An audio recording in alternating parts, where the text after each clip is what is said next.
This most appallingly appropriate, viciously ironic of cultural crises in the West, sex and death bound together as no one could have dreamed, sharply complicated by gay versus straight, sexual freedom versus celibacy, using versus clean, women versus men, taking care of people versus abandoning them, healthy suburbanites versus wasted urban ghosts.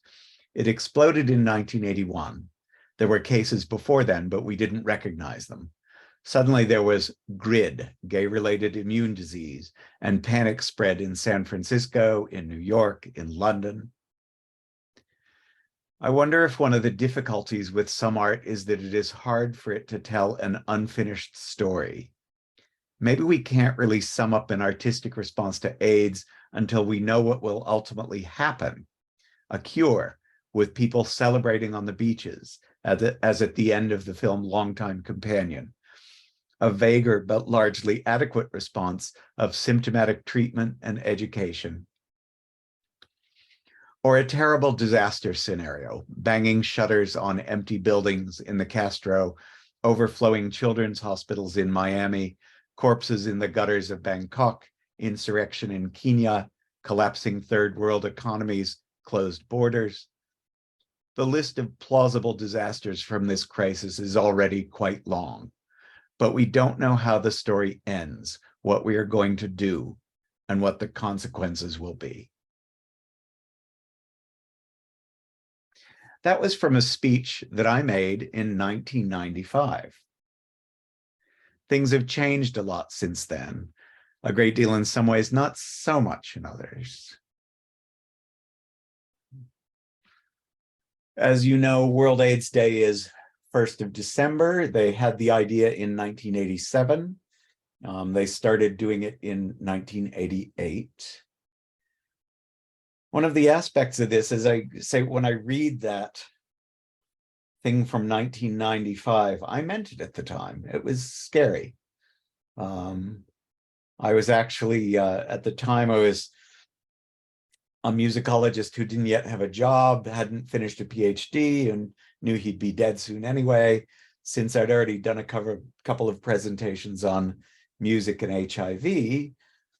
They had me chair a session at a music conference. And that's what I said in front of 3 younger people who were going to talk about music about AIDS in 1995. And there was a sense of standing for something obviously, I don't know if I should say exaggerated, but there was a passionately low expectations were important about that. My own background, I am probably infected in San Francisco in the winter of 1981. I will first watch a boyfriend fall sick in the summer of 1983 and die December 2nd, 1983, read Beitrustin. I'm incredibly proud that I'm one of the 10 co-authors and performers of what might be the second play about AIDS, The AIDS Show, which played in San Francisco in August 1984. And then I got on a plane and went to Los Angeles to go to UCLA, where suddenly I was going to go to graduate school. And the air was clearer and people weren't dying and things seemed like I'd gotten away with something or from something. Of course, by a few years later, LA was looking pretty bad too. And I finally got a test in April of 1987. The social worker who took my test was Mitch Walker, still known as Mitchell Walker, a Jungian analyst in LA. He was, gosh, you can see how this piles up. I was going to give a brief overview of my background, but this always gets a bit emotionally entangled. I knew that I was going to be positive, but of course, when he told me, it was a complete shock. I went into a training analysis. He was in training. I went into an analysis with Mitch for the following 5 years, an analysis that was very valuable, though it was somewhat limited by the fact that we both knew I'd be dead soon. And then I went back to San Francisco. Then I knew things were going to get worse. I did a few things in Berlin. It was like, great, last hurrah. I had repeated last hurrahs. And then in 96, the new medications showed up and everything changed. So I'm someone who's been through a lot of this. There are people who have been much more central to the political side, which I never did a great deal of. And although I've been with people in hospitals, I never spent years in hospices. I have essentially been thinking for years, gosh, let me get coherent. I shouldn't have gone so much into my own memory. That's a mistake, isn't it?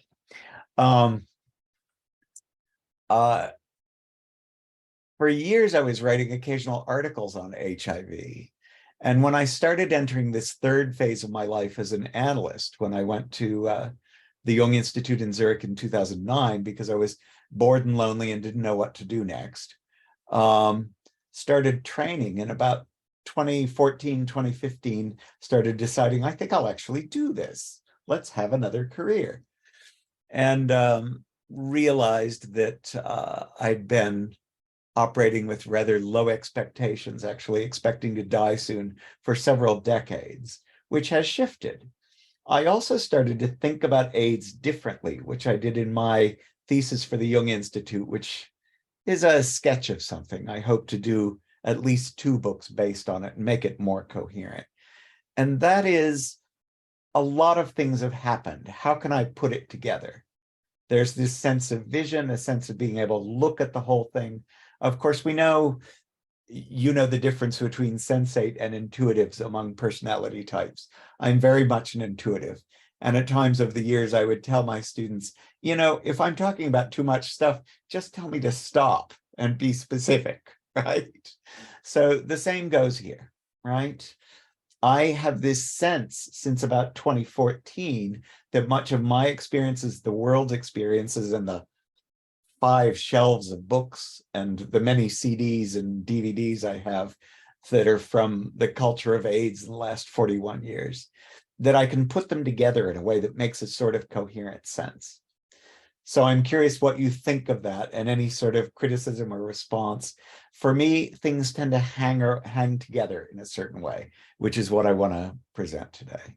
So is there this larger meta story?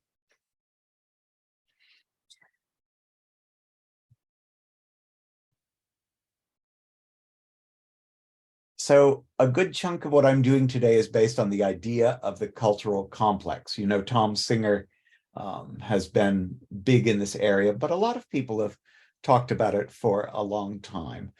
Part of my background as an academic, I was doing a lot of what you'd now call cultural theory. And because I'm a musician, a lot of it was based on Adorno, Adorno being the great musician of a lot of 20th century thinkers. So the usual assumption there was very Marxist, which is, like Adorno, I'll look at cultural things and point out what's wrong with them, what you have misunderstood so that you're deluded and oppressed by the culture. This is different. These cultural complexes are quite different than that sort of cultural criticism model. And they're based on different assumptions, which would be, as we sit with people, if they bring to us complexes, we'll try to work through them. But there are complexes that can never go away. For instance, there's a complex around death. There's a complex around illness.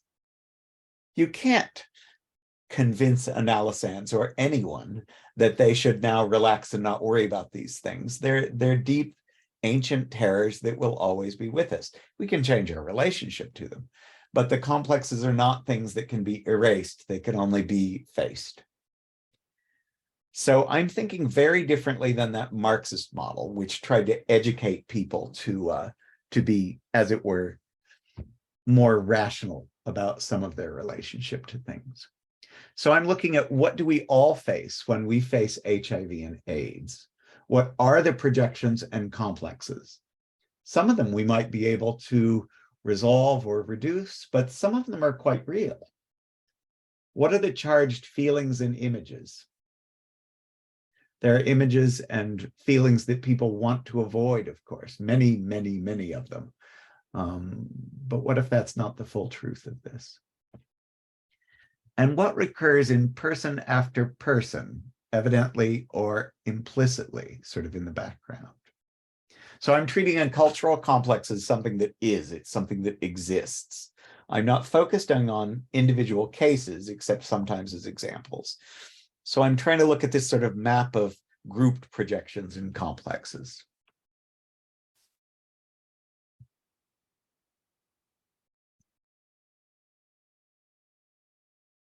These are pictures from 450 years apart, as it happens. The Holbein is from one of the traditional Dance of Death series. This is the 16th century wave of the plague when it went through Europe. There had already been several earlier versions of it, but Holbein's Dance of Death pieces were considered sort of the peak of the form. And then Harry Robbins imitating it in Strip AIDS USA 1988. In the first one, of course, the wife of the rich merchant is caught in bed by Death, who grasps at her. And in the 1988 version, he named this one The Wife, who is sleeping next to her husband. She knows something is going on and doesn't know what to do about it. Has she been infected? Has he infected her? Has someone else infected her? What is going to happen to her marriage? What will happen to her life? So here's a big map. As I keep working with these cultural complexes, it's obviously possible to label and define them differently. But these are some of the big things that I've been working with, several of which I'll show you today.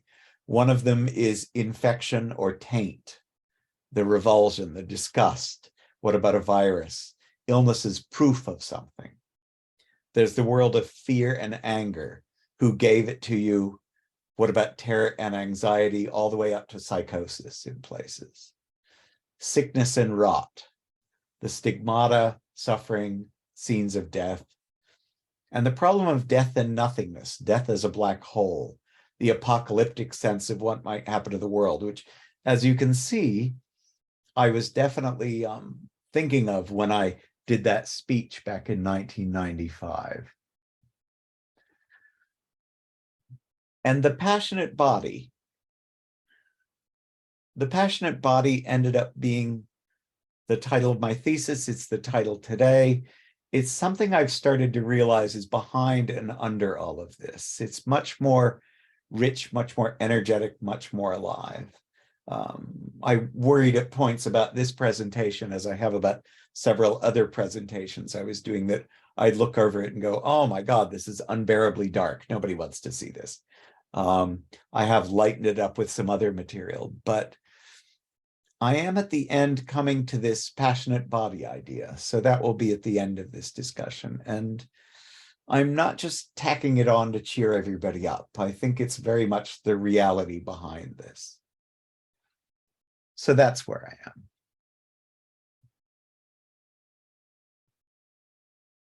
And then I'd like to talk about a couple of related topics. The way Jungian analysts worked with PWAs in the 1980s and 1990s. Why was it so difficult? What do we need to know? What's missing in a lot of our training? And politics and changing meanings in HIV-AIDS, defensive responses, blame, and projections. I won't be talking about that today. There's too much stuff. My sense as an intuitive of doing a whole lot of stuff and linking the entire universe together.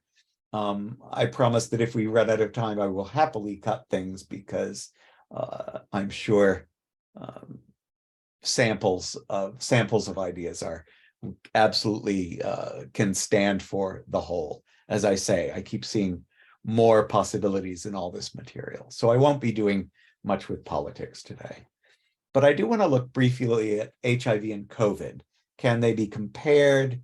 They're obviously different, and they're also a bit the same. What are the archetypes and complexes around that?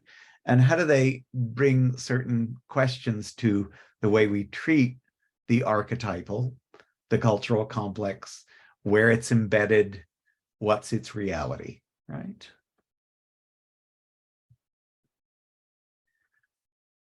Just to remember the AIDS quilt, the famous AIDS quilt. This was when it was shown in Washington, D.C. in the late 1980s. It was a particular way of observing people who had passed, who had died. And it's a very strange thing, really, because the panels are built in individual segments from different materials. From the point of view of museum people, my sister's actually a painter who spent some time doing restoration work. This is a complete nightmare. Beautiful, alive, exciting, enjoyable, and each panel is made of different materials. So storing it and handling it is just terribly difficult, but it's exciting work that they spend a lot of time on. The nature of the quilt is so varied, so alive, so energetic, so chaotic. It's such an attempt to capture something about people, to bring something to life. There was one of the books that caused me to think very differently about cultural complexes. I have a number of books on AIDS, which include a lot of cultural theory, right? The more classic critical Marxist cultural theory. And there was a fairly late book from, I think, 2005, 2007, late when I was looking at this anyway, by a young woman, really brilliant book, very tough-minded. She was trying to look at different ways that we mourn and remember the dead. And one of her big comparisons was the AIDS quilt in comparison to the Vietnam Memorial. One of the things about the Vietnam Memorial is it's a lot like the way we usually do gravestones and observances of the dead in the West. It's smooth stone, gray, all the names are the same, every block is the same. It's intense, but it's extremely restrained at every level, where the quilt is not. This is noisy, chaotic, inconsistent. This is meant to be a more Dionysiac life, right? Something that's just can't be constrained within particular forms. And I think that's another impulse for the way that I want to look at cultural complexes. The reason that, even though I take the Marxist stuff seriously, I taught it for years, though admittedly, I know that when I was teaching Adorno in the last few years, I did get sarcastic about him rather a lot. I found it difficult to keep myself from doing that to undergraduates. The entire idea that we should think correctly about culture is something I think I've gotten a bit tired of. Maybe we're done with that. Maybe that was a 20th century model. So I'm looking at something not only more psychoanalytic, in other words, we take everything seriously because it matters, however it's expressed, but also more generous and more flexible, which fits our world much more. Just so you remember the HIV-AIDS timeline, 1981 is the first known case. There are cases before that that aren't recognized. Between 81 and 85, it's difficult to, I used to tell my students this, it's difficult to remember how confusing this was, how painfully anguish-filled confusion. You know, we had no idea what was going on. There were stories everywhere. There were ideas everywhere. Even the idea of a virus was quite difficult. We didn't really, you know, the public didn't know much about them. And even a lot of medical people didn't make a big distinction between viruses and bacteria. That's very much something that happens because of AIDS. In fact, the computer virus was named as such in 1983, completely based on the idea of AIDS. That was where the choice came from. And when you saw the variety of science fiction and horror and thriller movies that were generated out of that, when viruses start to appear in films, this is the cause. This is where it came from, right? It's a mid-'80s phenomenon. So it was a frightening and disorienting time, and we got paranoid because we didn't know anything. 85 to 89, there were minor medications. The sudden death slowed because we discovered that a cheap antibiotic would prevent people from dying of pneumocystis pneumonia, which is what took people quickly in the early years. There were, however, increasing numbers of people infected worldwide. Safe sex appears, strategies for handling it appears, intensifying up politics. 1990 to 95, a lot of politics, a lot of anger, a lot of anxiety, and a sense that this will not end soon. In the summer of 1996, the new medications show up. For a while, everyone says, oh my God, the crisis is over. Well, it's not over, but it's much more manageable. And weirdly enough, people like me are still alive. So very strange. Anxiety remains. And a few other later things that are really part of the cultural world of HIV/AIDS. The new medical protections show up in 2000 to 2004. People start to be able to have sex with different ways of strategically managing any HIV infections. And then in 2016, there was a major study that said, with our medications, it is impossible to pass HIV on. As I said, today is not about me, but when I first saw in the summer of 2016 that headline, I was in a train in the middle of the Swiss countryside going to a supervision session with Verena Kost. And I was alone on a small train where there was nobody else in that car.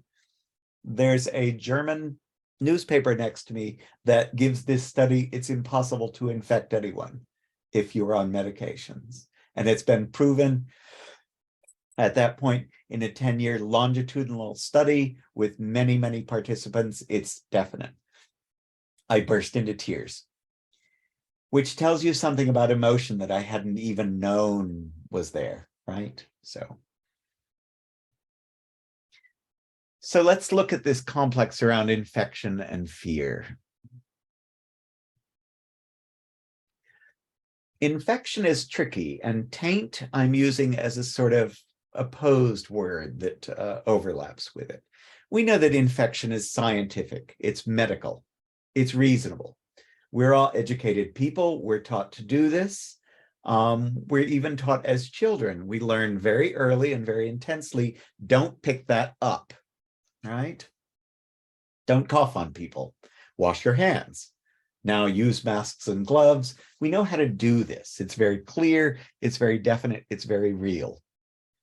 Of course, pardon me, it's also all completely invisible. We've been taught it, but we've never seen it. None of you have ever seen an infection, right? You've only seen later results. So at some people, many people only half believe, especially someone sensate, who hasn't been indoctrinated into what is unquestionably a learned complex, right? This is very tricky. It's a cultural complex. Yes, of course, I'm not saying it's unreal, but it's definitely a complex that can split and fragment. We've seen it in patients, people who get suddenly anxious about something that's not reasonably dangerous or careless about something like that, right? It's tricky. And our in some ways very educated world, which with the world of computers, a very, very large number of people have access to these kinds of communications, but the way people's minds works are very differentiated, right? So the idea that we all believe things the same way, we believe what we're told, as we know, that's been problematic in the last 20 years anyway.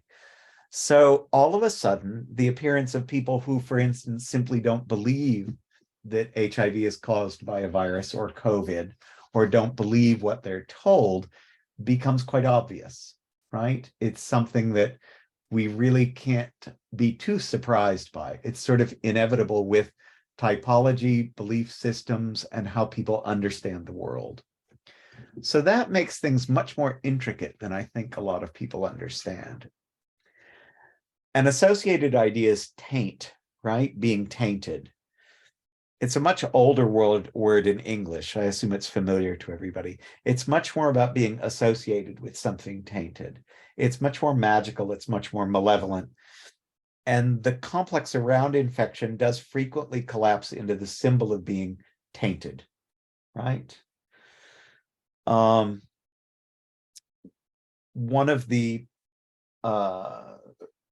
I tend not to use the word patient. One of the person with AIDS groups, that's an extremely awkward phrase, excuse me. One of the groups for people with AIDS in Newcastle, where I've lived now for 20 years, one of the groups I ran had a number of women from Africa. That was about a third of the group. And then a lot of white gay men, as predictable, and then a few other people in different categories. There is a tendency in this part of the world, as in many parts of the world, for women who are HIV positive to not be as willing to join general or public groups. The main one here in Newcastle, where most of the women go, is very private, very careful about confidentiality, that kind of thing. So that's very common.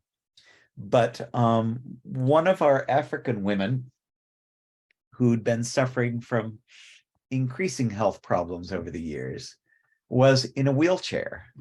And at one point she was in one of the hospitals near Newcastle. You know, this, you may not know, this happens to be a number of small towns along a long river. There's a sense that the city where I live in Northern England is a bit like, culturally and politically, economically, it's a bit like Detroit. It's a place that was very, very industrial and collapsed heavily in the 1930s and didn't recover for a long time. It's calmer, more warm-hearted, more cheerful, more of a sort of shopping economy now. People are safer than they were, but it's a place that's had a lot of poverty in its background. And she was in a hospital in an area around here that has a lot of poverty.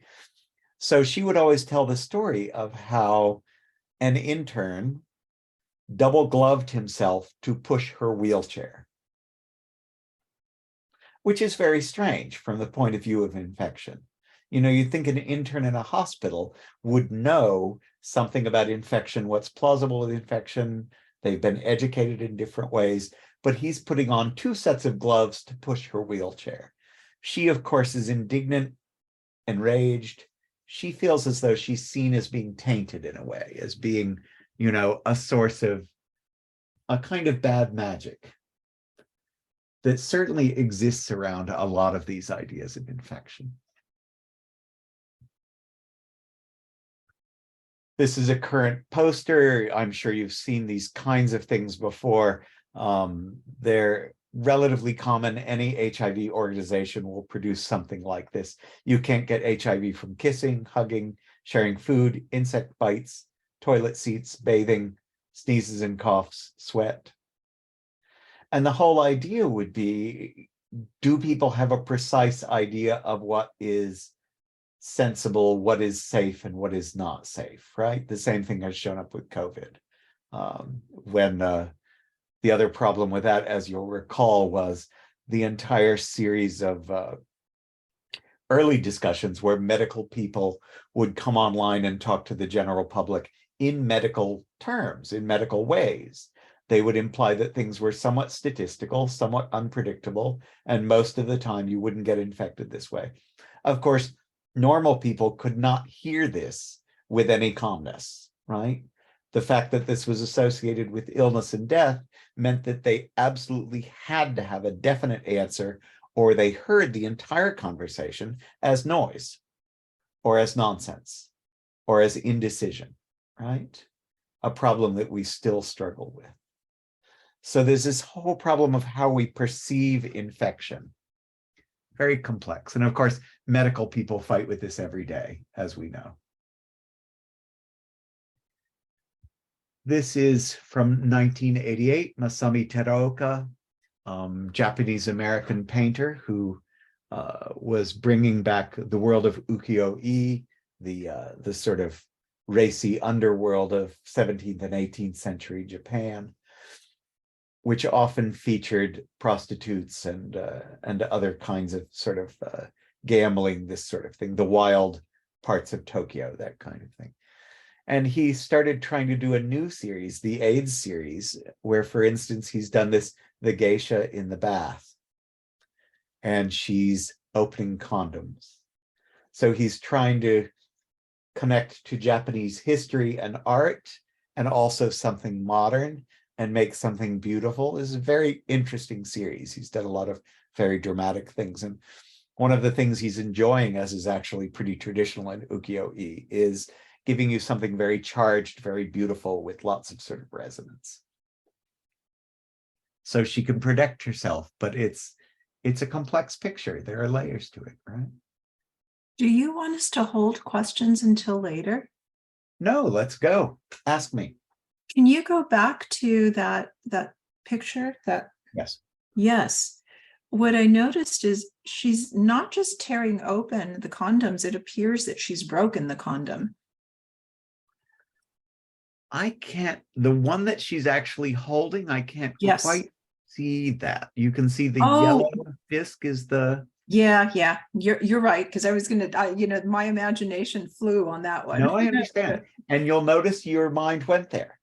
Yes. Right? Yes. Yeah, I couldn't even see, when you pointed it out, I could see it underneath there.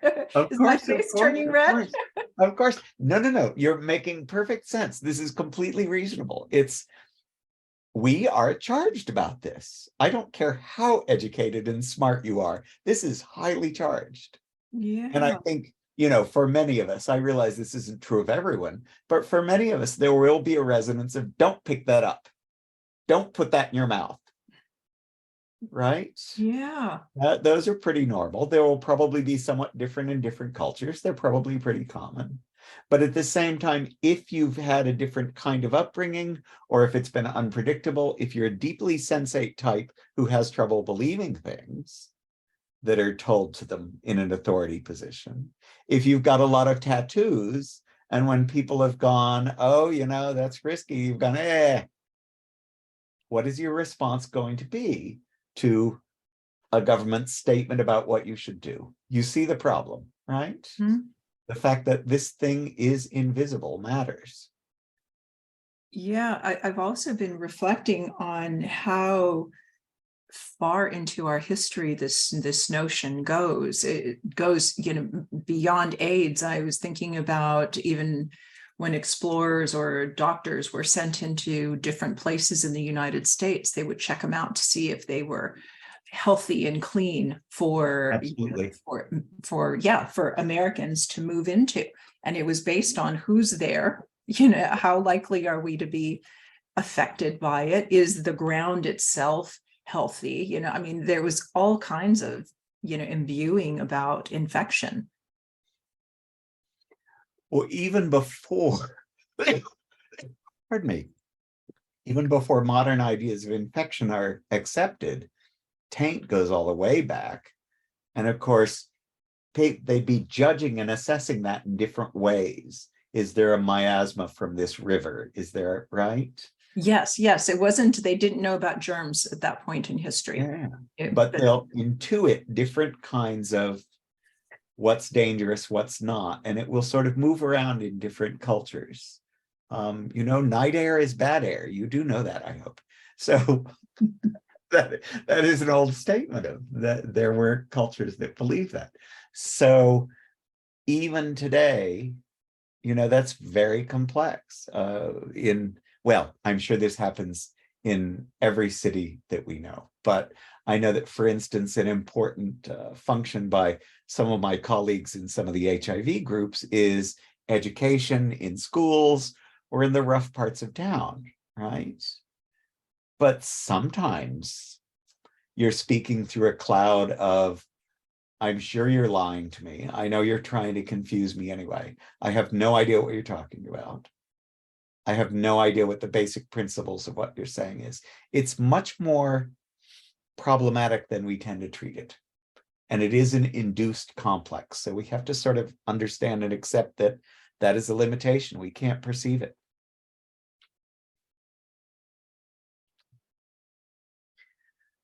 So just quickly, the entire world of fear, anger, and hope, which, I've already got like 30 pages written on this.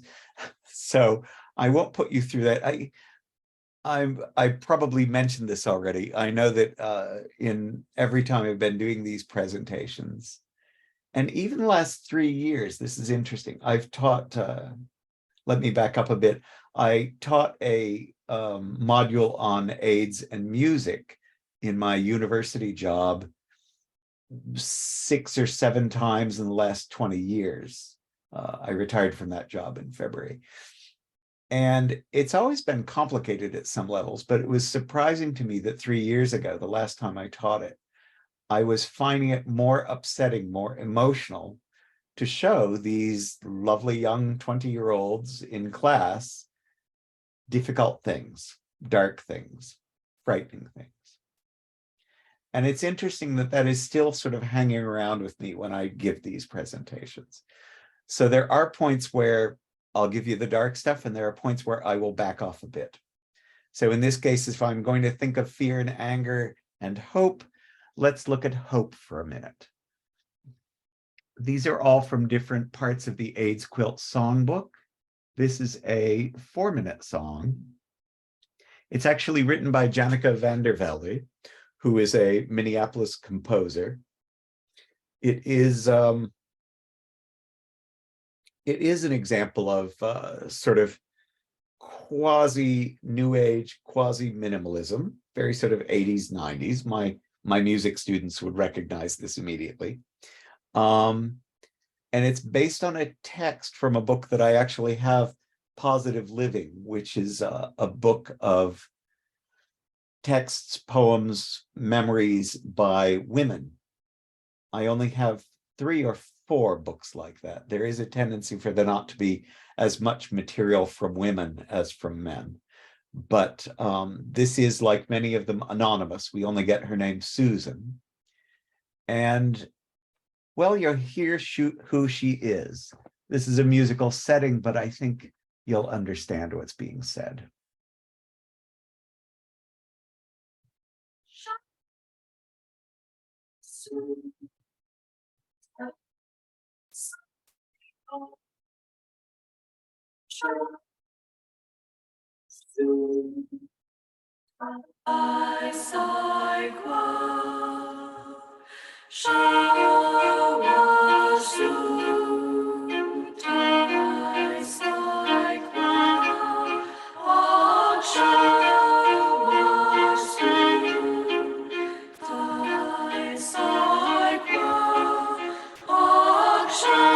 The summer I first developed symptoms, I began what I called my June cleaver psychosis.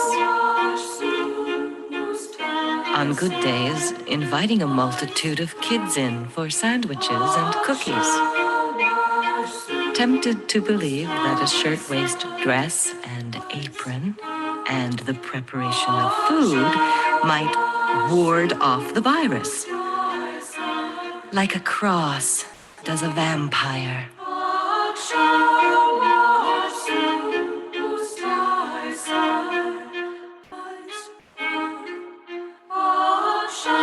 At Hanukkah, the following winter, as blood counts dwindled and surgery loomed closer, I invited a family of 6 at the last minute for potato latkes.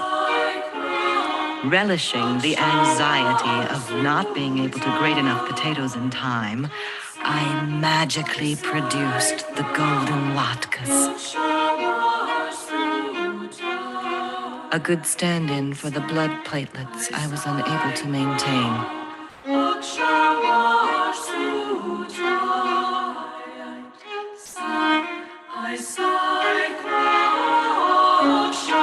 This week, when a friend was sick and dying, and my own fear filled me with helplessness, at 7 in the morning, I prepared a pot of chicken soup to deliver, believing that it contained the healing rituals passed on by my mother and grandmother.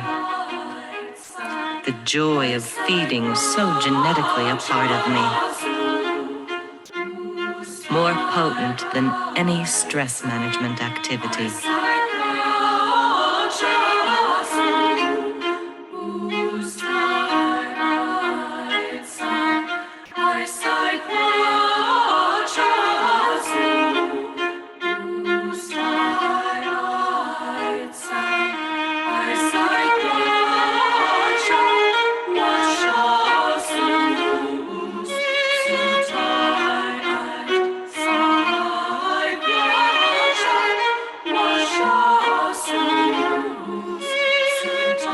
I have an ongoing fantasy that someday the New England Journal of Medicine will publish an article about phase 3 testing showing promising results, both antiviral and immune boosting, from warm chocolate chip cookies, fresh out of the oven. Chocolate melting on the tongue like holy wafers, outperforming AZT and pentamidine, brimming with non-toxicity and sweetness and joy. And irrefutable clinical evidence that these cookies can immobilize the virus and restore the T-cell counts to normal levels.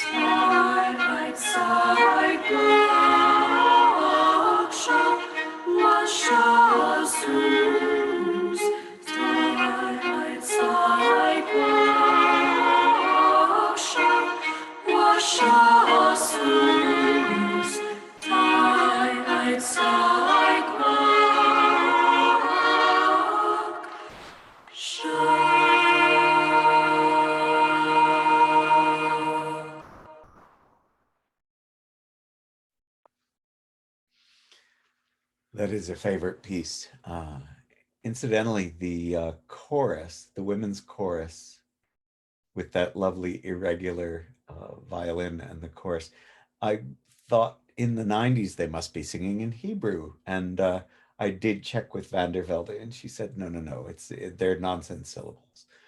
But there's a lovely sort of blended quality of the feeling, the emotion, and the beautiful original text with all its ambiguities and its beautifully controlled language is done so extraordinarily well in that.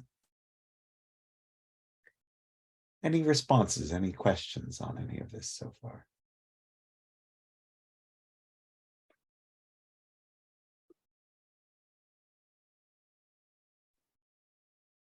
I'd like to say that in this song, there are a lot of allusions to Jewish traditional, the Hanukkah and the latkes and the chicken soup and the healing through them. So there is, I felt, an attempt to take a cultural complex of one kind to heal another cultural complex that is so devastating and scary. And you see here two cultural complex in dialogue relating to each other. Absolutely. You know, when I'm focusing on the AIDS stuff all the time, I will tend to define the impact of the cultural complex as, oh, it's about death and you can't do anything about death. You can't erase it.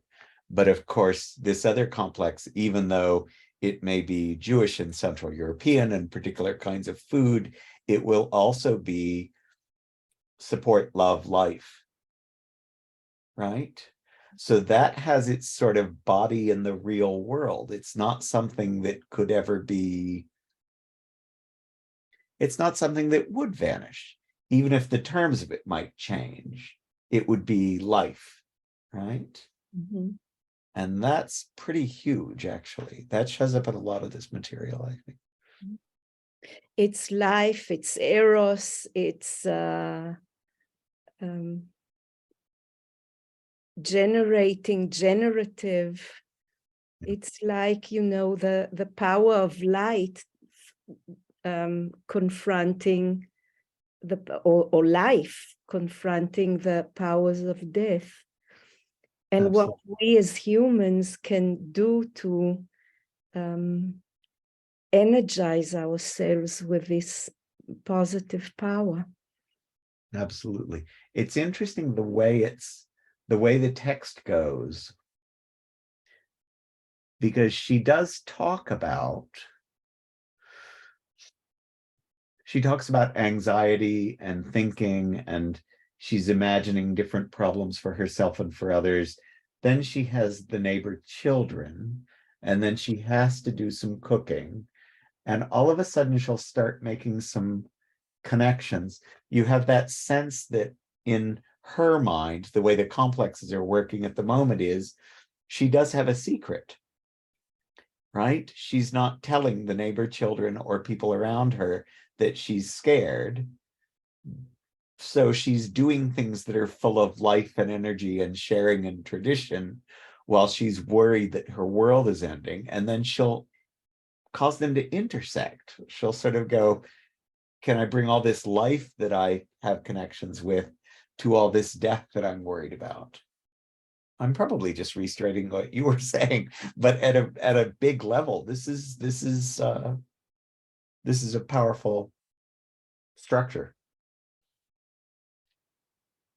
But there's also enormous tension there, because does she reveal her situation? Do the kids know she has AIDS? Do the parents of the kids know she has AIDS? It's a very complicated text. Yeah. And the fact that it is by Susan, no last name, tells you something that extends out in a number of directions. Yeah, and the persona that she adopted was, she saw herself as June Cleaver, right? And that's the epitome of the feminine ideal, right? And she's been tainted, if you will, by AIDS. So she now is creating this persona that is non-tainted, which would be, the manifestation of June Cleaver. Yeah. And it's interesting that she actually has several personas going on, because the subtly ironic quality of her tone, she's a highly educated woman who can throw around a lot of complex phrases. At the same time, she gives cookies to the kids next door who would see none of that. So she'll be quite comfortable sort of being herself, presenting something else, except at this level, sometimes the presenting something else, being herself, is scarier. Well, maybe she doesn't see it as being herself. It would be yet another thing, right? Thank you. Yeah, you can see how resonant this is.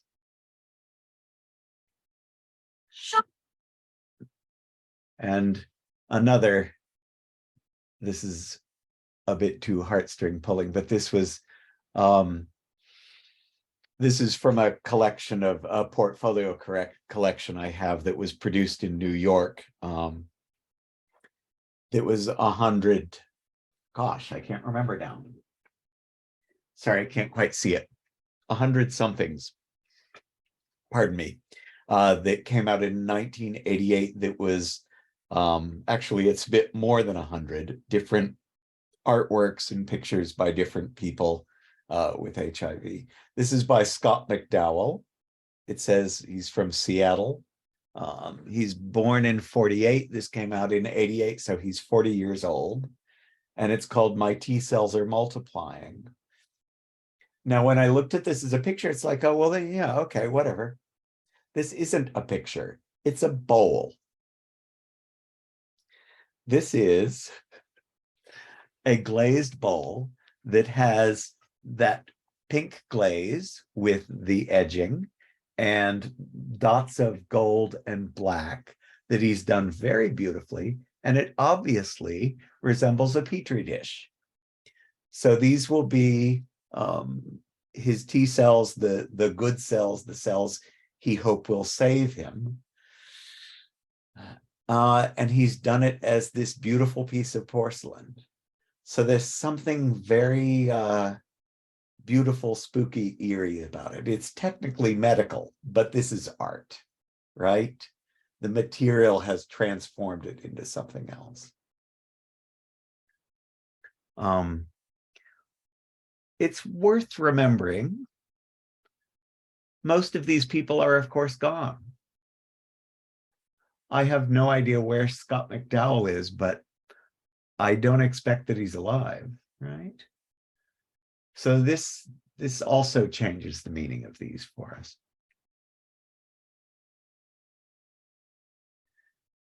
Let's look at some analysts and analysans.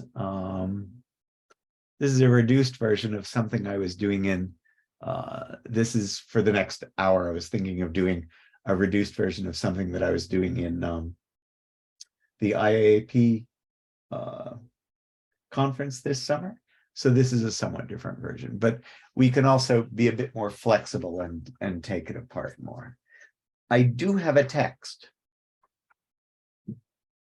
I'll start reading, and if you want to interrupt, please interrupt. Honestly, I've been teaching undergraduates for years. You cannot throw me off. And there's a lot of material here I want to look at, written by different analysts.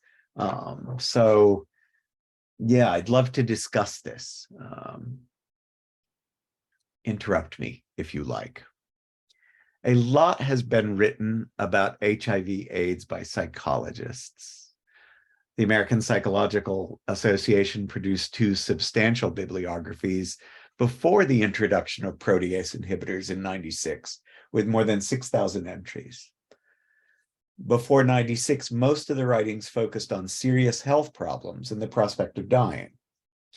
Since '96, there is a shift towards taking care of one's physical health, maintaining emotional stability, and separating out associated stressors. This is familiar in most clinics and hospitals. Some of you may have worked with this.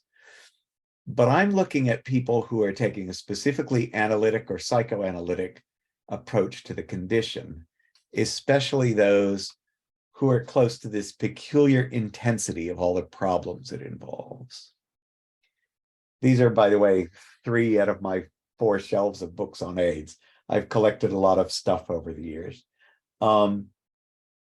An interesting question is, how much of it is about white, gay, urban men in the West?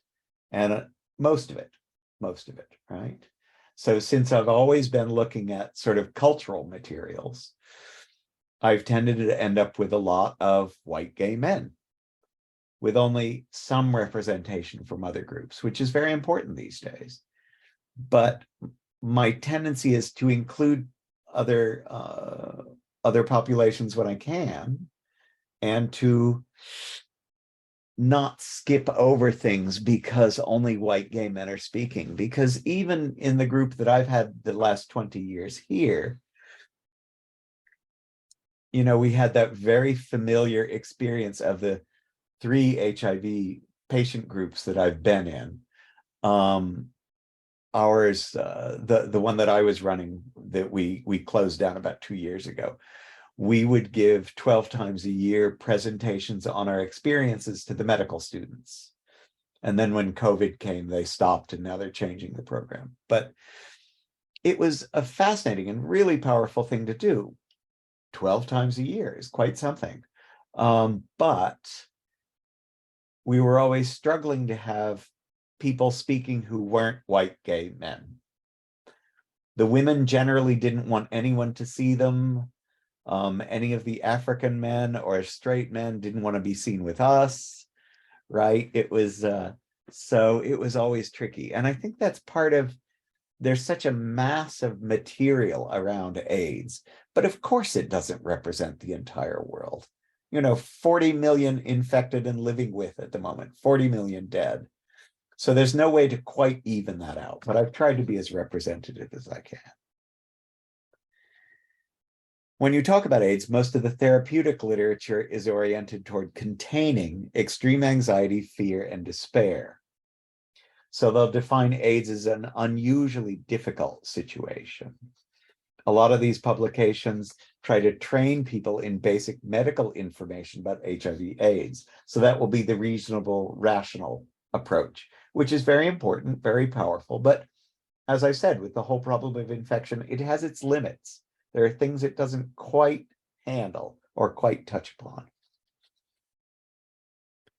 Analysts and psychoanalysts often frame work with HIV-positive patients around one central concern. How can I contain this analysis shock, confusion, their grief? Many of the published case studies focus on this, as well as on strong counter-transference issues, the analyst's difficulty in facing the illness, or the ways in which it might have been contracted, or the analyst's disorientation and depth of feeling in relation to a topic so close to death. This is huge, right? It keeps showing up, especially in the 80s and early 90s, but it will tend to continue even after 96 of people talking about this is really hard, right? Though I do feel impelled to consider, when our theories become highly sophisticated, are we trying to bypass the intense realities of death? Okay, there's an unanswerable question, but I'm going to keep pushing it because that's sort of central for me here. Are our most imaginative strategies and interpretations also intended to help us deal with existential situations that ultimately can't be dealt with, right? Can you look things straight in the face? Among writings by Jungians, Robert Bosnack's is the most substantial and best known. The only book-length narrative of an analytic relationship with a person with HIV-AIDS, it was initially titled Dreaming with an AIDS Patient. That's 1989. When it was reprinted 8 years later with a new foreword, accounts of later group therapy sessions, it was renamed Christopher's Dreams, Dreaming and Living with AIDS. The AIDS patient was Christopher P., a young man who contacted Bosnack in 1984. So that's pretty early, right? 84 is, people don't know much. And he begins analysis with him in September of 1985. It's actually very hard for them to get together. I think Bosnack is busy and finally says, okay, you can come to me then. The first sessions will revolve around Christopher's anxieties about being gay. But he soon has a sudden health crisis, at which point he's diagnosed with AIDS. This is 3 or 4 sessions in, right? Since Christopher will then die in mid-March 1988, 3 years later, the entire relationship covers 3.5 years across a time of intense change in the way we understand HIV-AIDS. Bosnack's main focus is on the dreams. We're at the center of the analysis. And I've noticed today, these days, he's got other books and has been doing seminars mostly focused on dreams. I think that's where he spent his later career. Before his diagnosis, Christopher's initial presentation focusing on curing his homosexuality. That's a plan that Bosnack doesn't like. And wrestling with his relationships to religion, to vocation, to homophobia. So when Christopher receives an AIDS diagnosis, there's this dramatic sense of betrayal, a failure to act in time. The thing about which he is most anxious is now going to kill him. And suggestion of shadow and fate hang over the whole narrative. Christopher needs to work through a great deal of existential and sexual material, which appears throughout the dense and constantly developing dream work that makes up most of the book. The close prospect of illness and death brings those concerns into sharper focus, but Christopher avoids engaging with it for nearly half the book, instead showing a great deal of resistance. His first real confrontation with dying seems to appear in a meditative dream of a large, deep body of water, which accelerates over a few years into a transformative vision that Christopher will name the Spectre of AIDS. Here's the quote.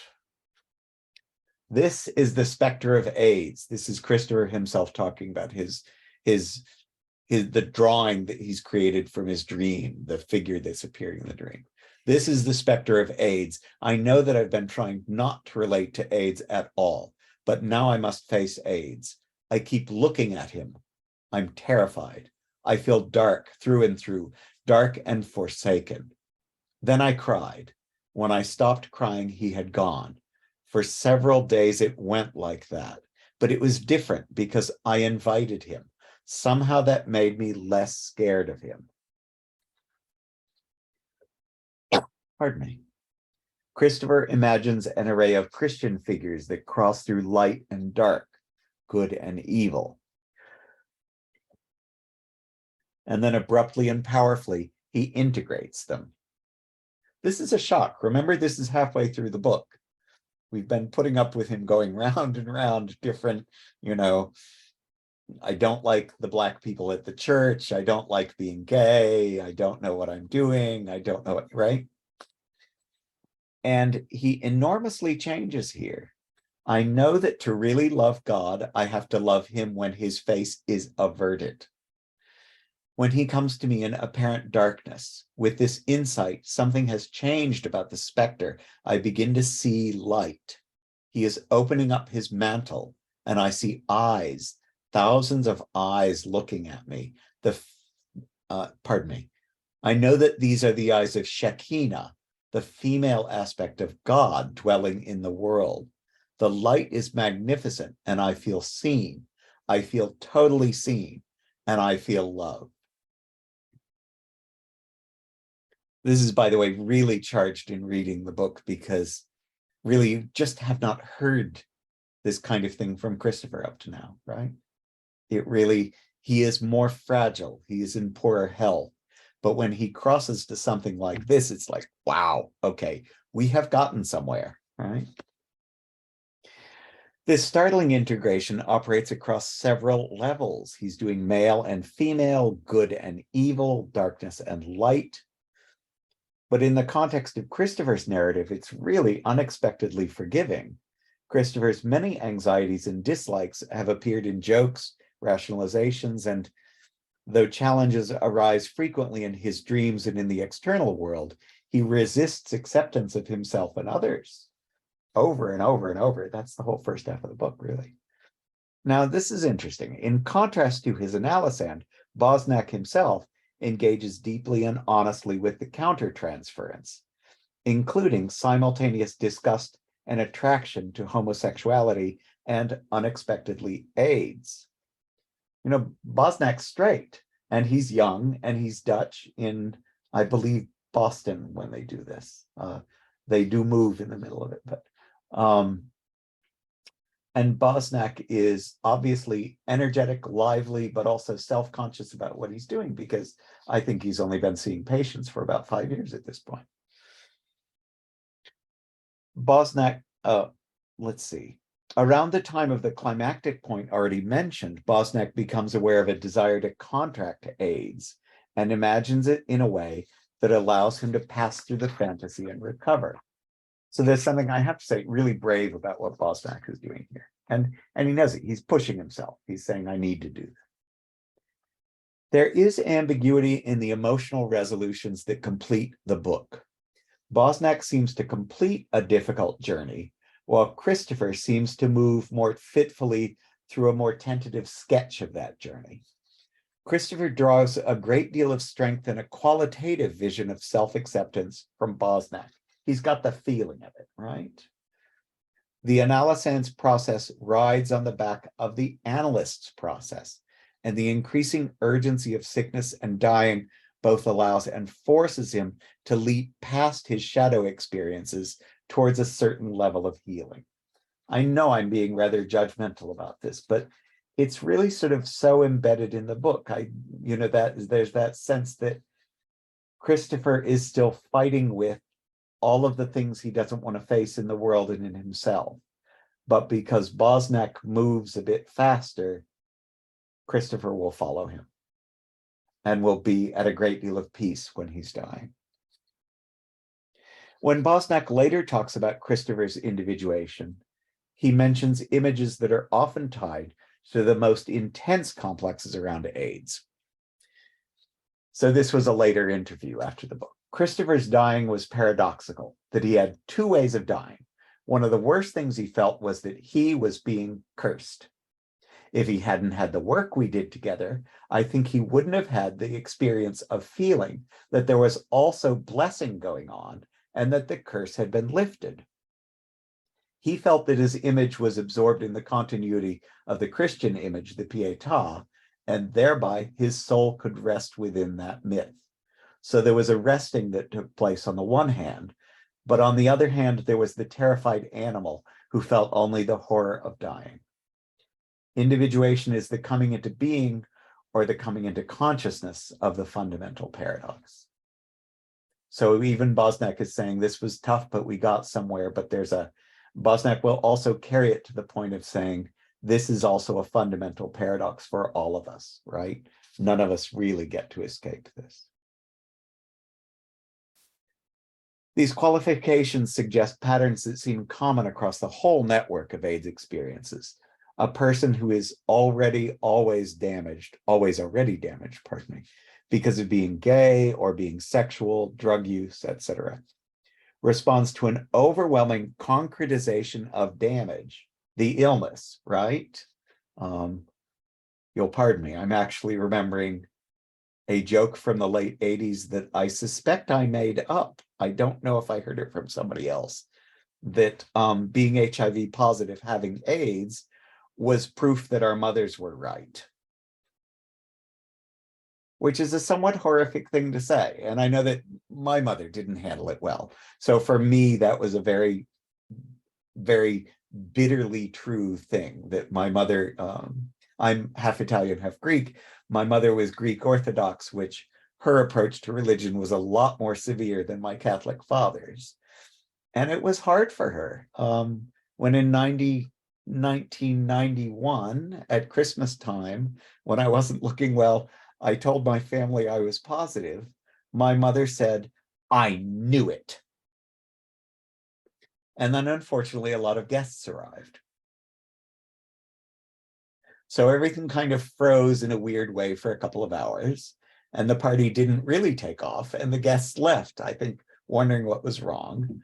And my mother came to my bed afterwards, and my mother was a deeply kind, deeply loving woman who was also very anxious. So the fact that she came to my bedside, I'd gone to bed at 9 p.m. My God, I'm telling you a lot of this story, aren't I? And she said, "I know this must be hard for you too." Now, at that point, something kind of broke, right? I remember thinking, there are things I can't depend on her for, right? So you'll pardon me for derailing into that whole world, but that was a very important thing. I was angry about that I was upset about that for some time, but there was a certain, she can't do any better than that.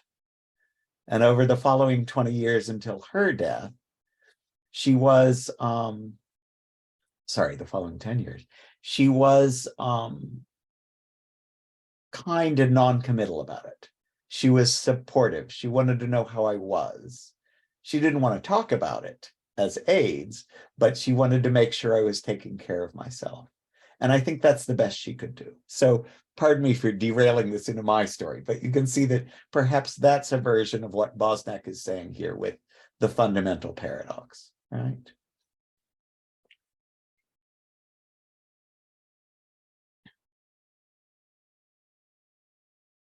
The concretization of damage into illness. I think that's what I was thinking.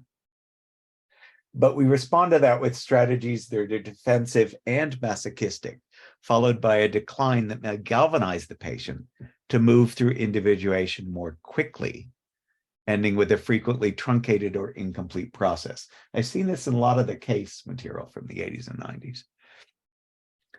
This broad pattern is kind of a meta image of a powerful process. If AIDS often involves shame and guilt associated with one's image in the world, and forces the person with AIDS to take all its meanings more seriously, an individuation process may be faster and more successful than one might otherwise expect.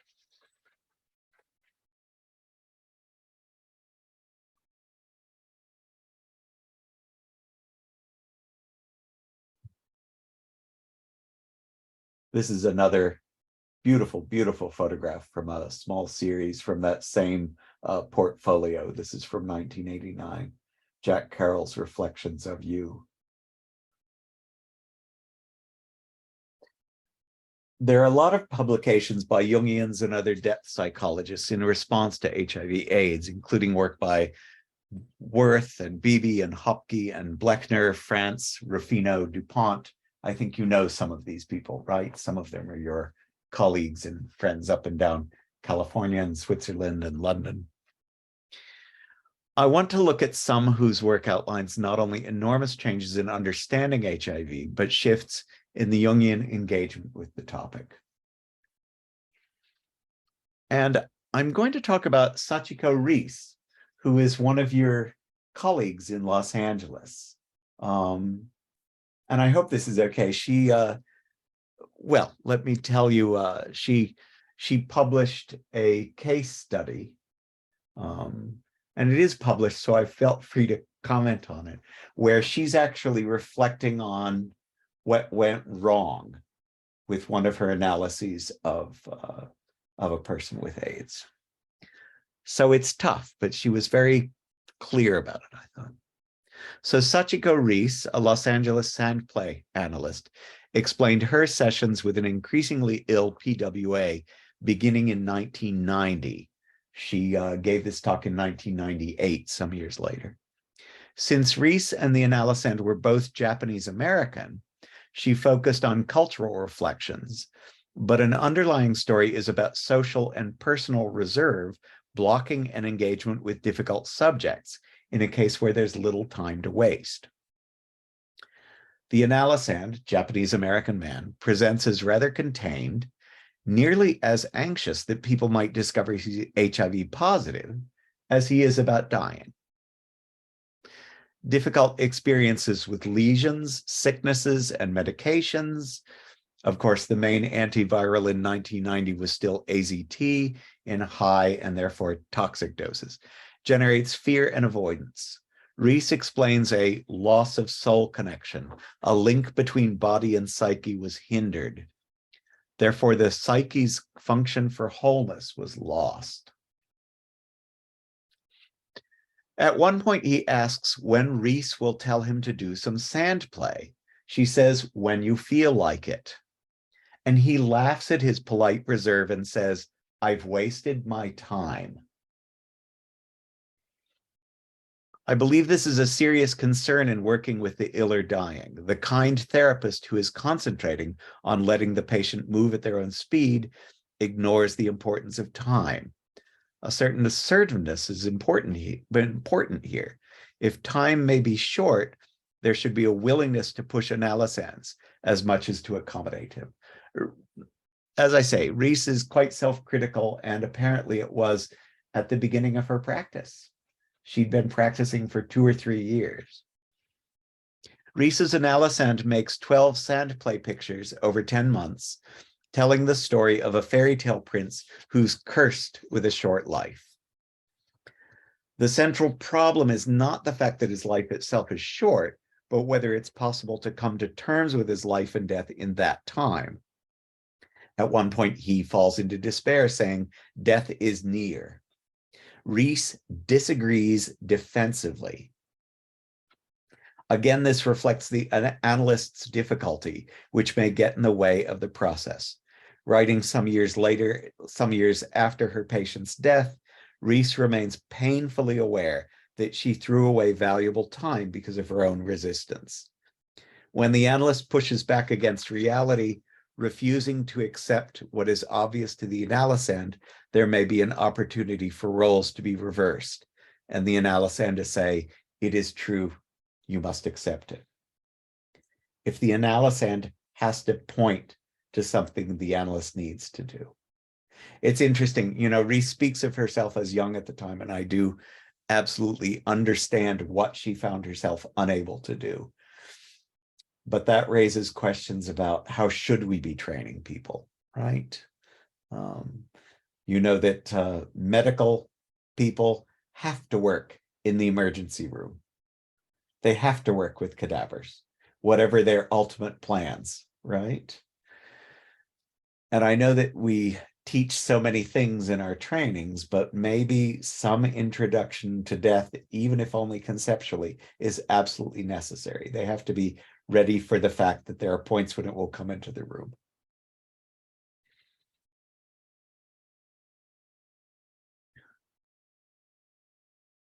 This is Enrique Chagoya, who is, he's an artist, not a person with AIDS, and he's still around. He's actually a major figure. But this was one of his posters from '89. Jungian analysts have also responded to the most intensely physical aspects of illness and deterioration. However, an intermittent problem is a Jungian focus on the symbolic, and decades of images of sickness, rot, and death being used by analysts who are living in contexts where they rarely have to face such things. So we've got symbolic sickness, symbolic rot, symbolic death. What do you do when that crosses over into the real world, right? Sardello and Ettinger, and yes, I'm sensitive to the fact that Ettinger is hugely important in Los Angeles, but there are points in his late work where he says things that are insensitive, frankly, right? He's thinking conceptually and symbolically about people with AIDS, and he will tend to treat them as pure symbols. And it's like, well, what do you do when these are people who are actually dying? Should you be speaking of them that way? It's hard. Sardello and Ettinger tend to take this approach, asserting respectively that AIDS is a result of the cultural repression of disease and the body's ability to heal. That's what Sardello claims, implying that allopathic medicine is bad for us, and that's why AIDS appeared. Or that the spiritual emptiness of gay men is the main reason for their suffering. Ettinger will actually say this, and it's probably not his best moment, but it's in his book on, Armageddons. So he is looking at AIDS as a very, very conceptual thing at that point, but I think it's a mistake. I'm curious about that last art. Who was it by? One slide before. Before this one, yeah, the Chagoya poster. Enrique Chagoya. Yeah. I believe he's now in New York. I've seen a substantial bio online. I actually checked on him because I had the poster, but I didn't know who he was. He's a Chicano artist who's done a great deal of graphics for a long time. So this is part of a body of work, which I hadn't understood till I looked it up recently. I'd assumed that it was like many of these things from the '80s, someone we would no longer find any record of, right? Yeah, I'm curious about how you related to this artwork and your topic, because I have lots of associations, but I want to know yours. Sure. I'm assuming he's doing the Mickey Mouse hand, and I'm not quite sure what to do with that, but I do know that he is, that the hand is flicking, destroying, right? These figures, each of which do have the red mark, which is that a heart? Is that an infection? It will be from a period, I'm not showing many of these today, but one of the amazing things about graphics in the '80s is how much they change. And a lot of that will appear around AIDS. Things will be, street art will become common. This was a street mural. And you'll tend to get very large blocks of things in strong colors, a lot of black and white, a lot of simplified, sort of simplified material. It'll be a new approach to graphics at the time. It's a bit of a surprise, but very arresting. So he's done this. I'm not sure why it's the Mickey Mouse hand. I can't remember if I've known that anywhere. I could go look it up. Does anyone have any ideas or suggestions? It looks a little bit as if he's flicking, Yeah. sort of flicking something away. Well, I'm and he's got blood on his on his Yes. fingers as well. Oh, I had noticed that. Yes. Yeah. It's very odd. It's a very odd image. It is. It is. Yes. Would it be those implications of commercialism or media ignoring people dying, thus forcing them to die? I don't know. I may not be stating this very clearly. But certainly in a lot of the ACT UP materials from the 80s, you're going to have the assumption that commercial greed is one of the sources of ignoring people dying from AIDS. Which in 80s culture, of course, makes perfect sense. That is 80s culture, isn't it? The rise of commercial greed, right? Yeah, yeah. Yeah, I wonder if I ever knew anything about that Mickey Mouse hand. It seems vaguely familiar to me, but I just cannot remember if I've ever had that explained to me. But it might be worth looking up. Yeah. It doesn't look like a mouse hand, does it? I don't know. Mickey Mouse was a mouse, wasn't he? Of course. But it doesn't look like a mouse hand. It's a kind of human hand that's flicking and very large. It's a very big hand. Of course. It is a very small people there. It's really awful. And what does that band on the wrist mean, do you think? Well, that's why I'm assuming Mickey Mouse, because that's the shape of the drawn Mickey Mouse always has that arm. Oh, Now, right. I don't know if that, I'm not sure. Could it mean something else? I'm afraid I don't know in this case. It also reminds me of Rich Uncle Pennybags from the Monopoly board game. Oh, okay. All right. Yeah. There is certainly something about enormous and small. Yes, there is. Yeah. Focus. Yeah. Yeah, I don't think I know enough about this poster. You're right. And I don't know if I've ever really noticed the red on the hand. It's like a chain around his wrist, isn't it? He's chained as well. They're all chained somehow together. I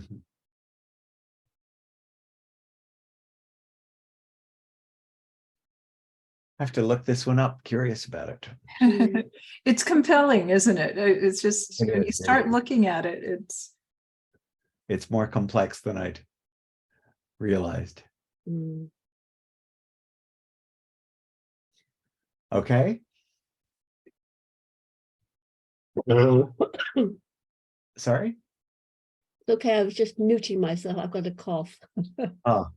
I've got a cold. Oh, I'm sorry. Let me see. Okay, Eugene Monick, who I've come to really like in rereading this third book of his. He took a more physicalized, more sympathetic approach to suffering and illness, rooted in a radical Christianity. So he's trying to take on a lot of the same things that Edinger and Sardello take on, and other Jungians, but I think he goes further with it while holding on to sympathy, empathy. He manages to do that. It's difficult, but I think he does it through sincerity and exploration rather than doing things quickly or casually, right? Maybe that's the way to do it. The point of origin is his own, possibly mistaken understanding of a theology lecture, which he linked to what appears to have been a deep commitment to finding existential meaning in Christ. So this is a quote from Monick. Oh, I should have put quote marks around that. Sorry about that. Monick is talking about one of his teachers in seminary and says, Mulligan said that Grunewald, the artist, painted Jesus in the crucifixion panel of the Isenheim altarpiece as having syphilis, the scourge of human sexuality. I was dumbstruck. Remember, this is a theology class, and he's just not expecting to hear this. A sexual Jesus? The thought had never seriously entered my mind. A Jesus dead from his love certainly had. That would be the crucifixion. But being dead from his sexual love was exhilaratingly iconoclastic. So this is shocking, but, Monic will take great inspiration from this at an early point in his career. It will encourage him to look beyond the usual approaches to these things. This is another of the Grunewalds. It's not the one that looks as though it has syphilis, but it is the dying figure. And he'll also talk about this one a great deal, the body of the dead Christ in the tomb. Miller's foreword to this same book by Monic points out that Jung saw Christianity as also monstrous, something that causes us to experience its shadow in aggressive and painful ways. That will be that whole implicate problem in Ion of, Christianity will push the dark and light separation too far beyond original Jewish thinking. And it will push it to the point where it starts to crack and cause problems and things start to blow up, as it were. Monic will connect this with AIDS, which takes so many Christian tropes: chastity, purity, restriction of pleasure, control of the body, and shows us their brutal shadows. Monic wants to engage with evil, not fight it, a symbolically homeopathic rather than allopathic approach. For him, contact with the sensual in both its positive and negative aspects is transformative. Is it possible for individuals, and even more for culture, to be transformed in this way? So Monic's discussion of AIDS follows a discussion of syphilis. He talks about syphilis first, in a natural progression from the historical to the contemporary. It's a progression similarly implied by Edinger, but Monic works more slowly, with more empathetic awareness. He works from amplification to association. AIDS is not directly connected to the Grunewald paintings, but it is a valuable association. In our day, this is published in '93, so remember, this is still before protease inhibitors, right? AIDS is a disaster, but it's by '93, it's a familiar disaster. AIDS is a parallel to the ravage Grunewald painted in his Isenheim Christ. AIDS can have a sexual point of contagion similar to syphilis. Both may be incurable. Both have moral overtones. They are transmitted by disreputable behavior. Both cause uninfected people to shrink away, afraid to touch, afraid to associate. Both ostracize. Both conditions existed before anyone knew what they were or how they were spread. Both hide and gestate in the body long before they are discovered. The common thread that binds advanced syphilis and AIDS is twofold: a mortality flashed on the screen of one's awareness, coupled with a common point of contagion, the victim's supposedly unclean life. He's saying something that is obvious, but he's working through it step by step, moment through moment. There's something very ruthless about this paragraph and very powerful. It's all stuff that we recognize, but he's going, no, you must look at this, right? This view of the situation as it stood when Monic wrote his book, after the nature of AIDS and its impact were clear, but before the appearance of effective medications, still hovers over the condition today. Not only because the mythology remains powerful, as it's embedded in the archetypal and cultural complexes, as well as left over from our denied histories, but also because a substantial part of the world with poor access to medications still experiences the condition in this way. And one of the reasons I'm saying this also is, as I say, some of my colleagues here who do a lot of education, I had a distinct fight with Jack Summerside, who's a dear friend of mine who teaches in schools here, in one of our AIDS group meetings, because of course he was being rational and clear, teaching the way he teaches, that, there's no way you can catch it this way. It'll never happen. Where I was thinking more, analytically about, but you can see why people would be worried anyway. You know, it has nothing to do with rationality.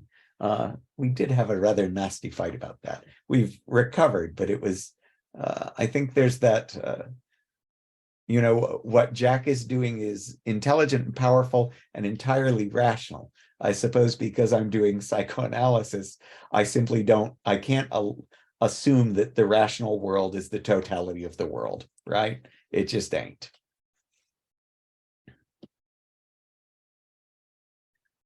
So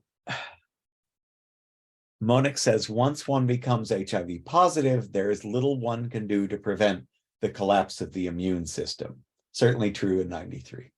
Malevolence has fixed its hold, disfiguring the life that remains. One is caught in a trajectory with but one outcome. There are, of course, endogenous and exogenous origins for illness. With AIDS, the virus is understood to come from outside. For Monick, this is important. Evil exists. But when we view it as an invasion from outside, we blame, we defend, we resent, etc. AIDS is often interpreted as coming from another kind of outside, from another location or a culture or race or sexual group. It's somebody else, right?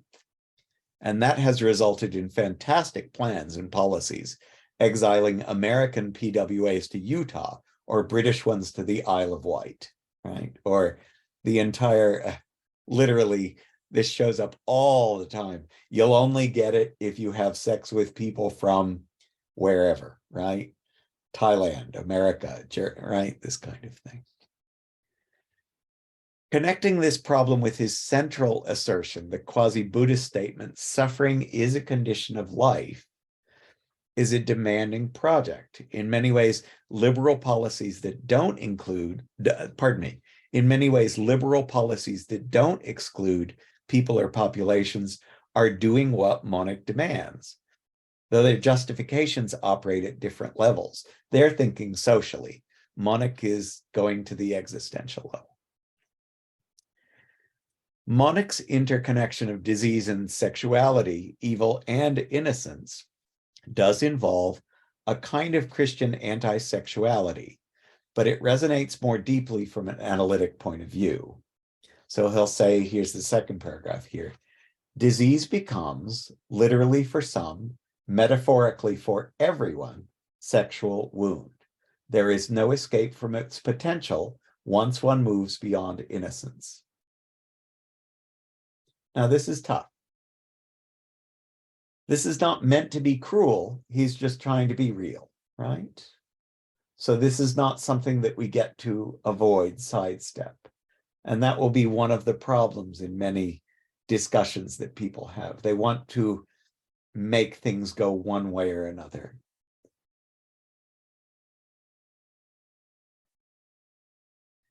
This powerful but painful statement is expanded into a discussion that seems to me easier to accept, perhaps because of its larger frame and its integration of light and darkness into one symbol. Sex has become a symbol for death. Now, even when safe, it is tinged with terror. Since the advent of AIDS, one can see clearly that sex was never just fun, because sexuality is sacred power, where animal and symbol coalesce. It always has been a source of human distress as well as gratification, a brush with the divine. So this is severe, and I know that a lot of people I know who are more sort of AIDS activists would be furious at this, because it does sound like, in fact, it sort of is saying, yes, it's not your fault that you got AIDS, but it was inevitable when you went out into the world that it became possible. That's the difficult thing here, right? So. Wouldn't this be the same if you became pregnant and you were raped? Yes. It's very much like a death experience, giving birth as well. Absolutely, absolutely. And this is one of those many cases, think of all of those spiritual traditions that would go, well, at first you think everything's simple, and then it gets very complex. And then at the end, you realize everything is simple. Yeah, yeah. Right? So that if there's the rape and the birth, that is a terrible thing. Yeah. But it The still birth has is very to, painful. right? Yeah. Right. Yeah, birth is very painful. It feels like death as well. Absolutely. Physical Absolutely. birth, yeah, yeah. And Not one a can symbolic be birth, but a real birth. one can be sorrowful for that, but it's not something one can simply say, this shouldn't be my problem, right? No, no, no. And that does occur at times with AIDS. It's tricky. It's tricky. Mm-hmm. I don't know if this is bothering anybody. I know this is sort of the deep end, but there are a few more aspects of this. But does anyone find this unacceptable? Which I wouldn't be shocked. Monic spends a lot of time getting here, which is perhaps why it's easy for me to go with him. I was wondering if part of it being so disturbing is that you have two polar opposite instincts, sex for life and death, AIDS for death, that are brought together in a very disturbing way. Yes. You're taking, if I'm going to Freudian language, Thanatos and Eros, Yes. suddenly brought together. Yep. And to live, one has to separate them. And here they are mingled. And I think that there's, it's terror evoking when you have this combination. By the way, can I ask you a question? Sure. To live, one has to separate them. Can you really?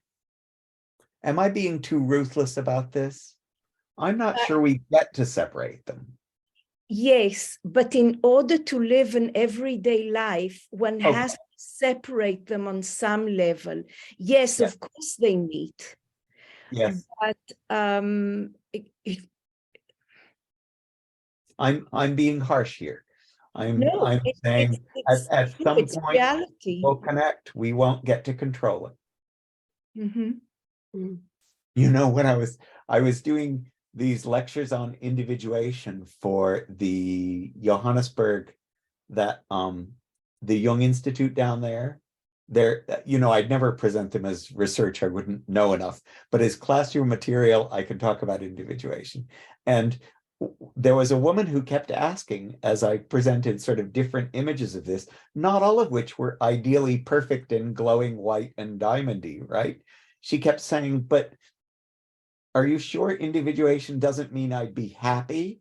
And I was like, I can't give you that, right? You're asking for something that is not available. I'm sorry. And I think Monic is saying that, right? He's saying it's not that this is bad. It's like, this is real, right? When we go into a transcendent world, we don't really get to decide which parts we like. Tricky. Shall I go on?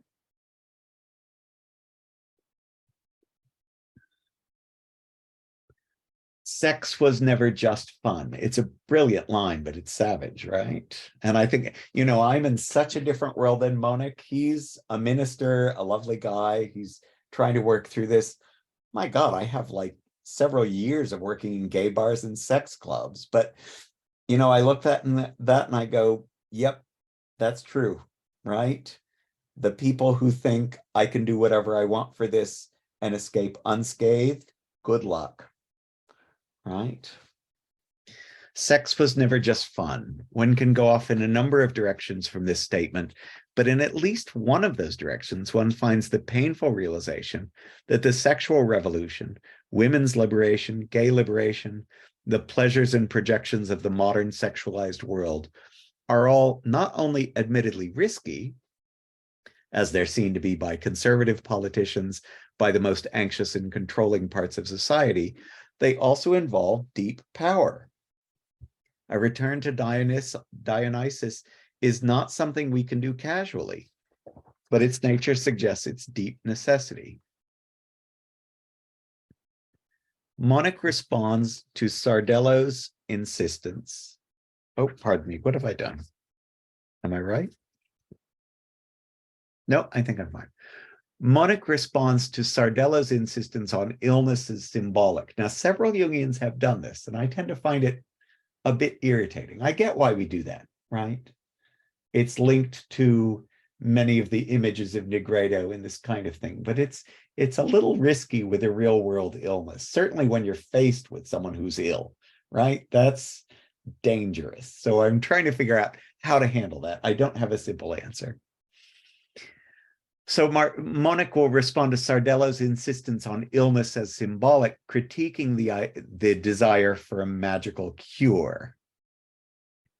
While Sardello holds that disease is a natural process, he seems to suggest that health, as the absence of illness, is attainable if humanity were to listen to disease and learn from it. If Sardello envisions psychotherapy as a cure, in the sense that cure eliminates disease, that's intense there, isn't it, right? He appears to be caught in the conventional paradigm as himself. The Isenheim crucifixion suggests, on the other hand, that healing is not cure, that there is no way to live desire and not also, and thereby, encounter illness. Intense statement. That final sentence has massive, but for me, deeply sane power. It parallels Ettinger's approach, but empathy and ruthlessness are distributed differently here. Those who have AIDS are not cordoned off as sacrifices to the body and to illness, as we are all already embedded in the patterns of good and evil that are created by sexuality. It also clarifies that all the stigma, rejection, and paranoia aimed at people with AIDS by the worried well can be seen to be the predictable rejection of one's own shadow.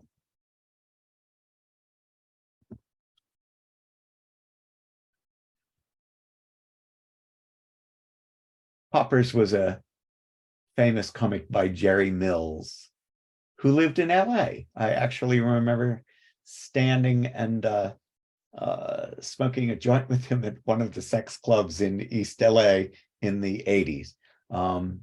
He did die in the early 90s, but Poppers was a very famous, very popular gay comic strip. And this is a late strip that gets rather dark. Billy, why are you sitting in the dark? Is something wrong, Billy? You guys hear about Mike? Yeah, what a drag. And Joey too, 2 days ago. Geez. And his friend says, listen, children, I knows one thing. You can't stop human nature. Come hell or high water, people will always need to dance and party and laugh. And at the end of that comic, they do all go out to the bars, go out to a disco. For me, at least, questions remain. Perhaps we don't want to accept a link between sex and death, but such an interpretation takes on a very different slant in the madness of the monastery, or the convent, or the whorehouse, or the bathhouse. Pro and anti-sexual ideologies remain powerful in our cultures. The substantial long-term splitting that these ideologies create is catastrophically exposed in the age of AIDS, but our culture still has not developed much skill at holding the tensions between them.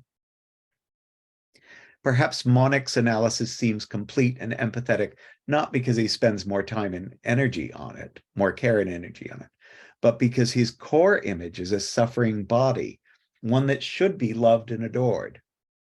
That's very different than focusing on illness and cure or on an apocalypse, and it may bring us closer to people who have any kind of deadly condition here and now, rather than in some distant country or century. So that's a fairly heavy chunk of stuff. And we're near noon your time. Questions, responses? Have I worn everybody out?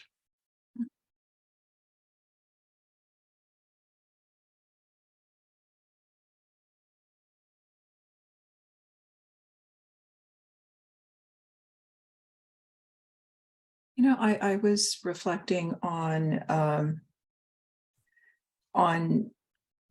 the response to AIDS, and I was trying to think through, well, is there another place where we have similar responses? You mentioned like syphilis and the plague, right, or the pox, right? Because it started to occur to me, oh, they're externalized, right? They have, often, not always, but I understand that. But I'm having this fantasy about, is it because it externalizes and it somatizes something on the skin and therefore breaks down our most protective barrier?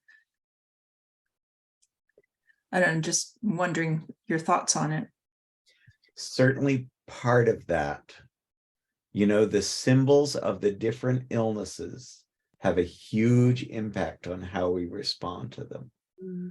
Do remember, I know I'm doing special pleading here because this is my illness, the one I've spent too long with, and at times I do tend to see it as bigger than a lot of the others. AIDS is so chaotic. Different stuff is going on. Even when you're talking the lesions, Kaposi's sarcoma, that only tends to be the urban West. It's not primary in a lot of places, and a lot of people don't get it all. Different stuff happens, which is sort of scary at a different level. Although I have to admit that's a little conceptual, because I think a lot of medical people would say, people with cancer, even though the cancer might be a very focused, very definite thing, do tend to have a cloud of symptoms, right? They may experience their own body kind of chaotically. So probably the difference isn't that great, but certainly in the early days, actually in the first decade or so, people were absolutely like, what is this? This is like magical. Different stuff is going on. Yeah, I remember the 80s. I remember that community. And I'm also remembering how it was represented in the media, and it was always somebody, usually it was the emphasis was on the sarcoma, the Kaposi sarcoma, and what that looked like. That's more visible than most of them. Yes. Yeah, that would be, and those of course will then get cross-linked in a lot of literature to pardon me, what's the word? Stigmata. Oh. Right? Yeah. I mean, that was, by the way, my first experience of this. As I say, I'm living in San Francisco in 83, but I haven't paid much attention to it. Reed got ill in June, July, somewhere in there. Tall, handsome, blonde guy I was absolutely in love with, who tended to treat me with a lot of kindness. I know I wasn't as important to him as he was to me. But he falls ill and goes in the hospital. And this tall, handsome blonde, everything was going wrong. And it was 83, so they just didn't know what to do with it. He bloats up, his pancreas is going kerflooey, his liver isn't working anymore. He's got sarcoma, everything's going wrong. And it's constantly changing over July to December 2nd when he dies. Something, by the way, that I cannot explain, but I'm gonna mention because I am putting some of my own stories in here, is it's very clear at one point, fairly late, when he looks terrible. I'm alone in the room with him, and I look at him and I think, I've never seen anyone so beautiful. I don't even know what that is. I'm not terribly spiritual or religious, although I'm not dumb enough to disbelieve in it all. I just really don't know what I think. But I remember that day when I saw this and I just thought,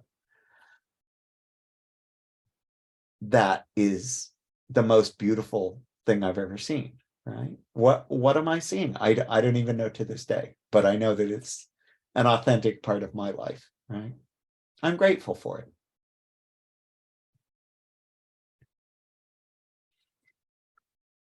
It's nearly noon your time. Christy, what's the planned normal break structure? I believe from 12 to 1 was the lunch break. Okay. Would everyone like to do that? Is that comfortable? Shall we do that now? Because I'm at a stopping point. Yeah. Okay. And I'll glance at the second half, which probably has too much stuff in it and I'm sorry, it has some more dark stuff in it, but I promise not everything. I feel really sensitive about overburdening people. No, it's fine. It's fine. Thank you.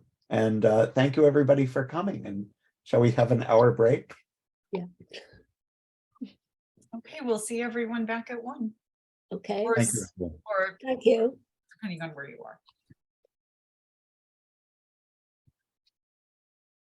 Okay. All right. I was looking through what I have. There's a lot of it, but I feel like I'm not going to do much reading or text. I'm going to do slides and some pictures and some videos. And it goes to different places, but it's not as like focused as that second hour was, which was really about one big thing. But stop me at any point, obviously. So, and I'm sorry, this isn't going to look like a very light place to restart, but here we go.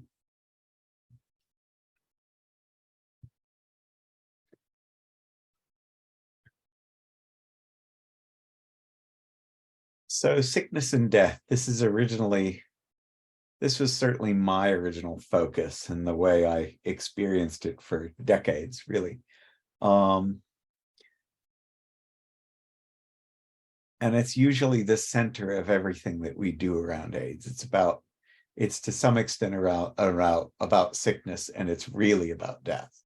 Everything else is a bit peripheral.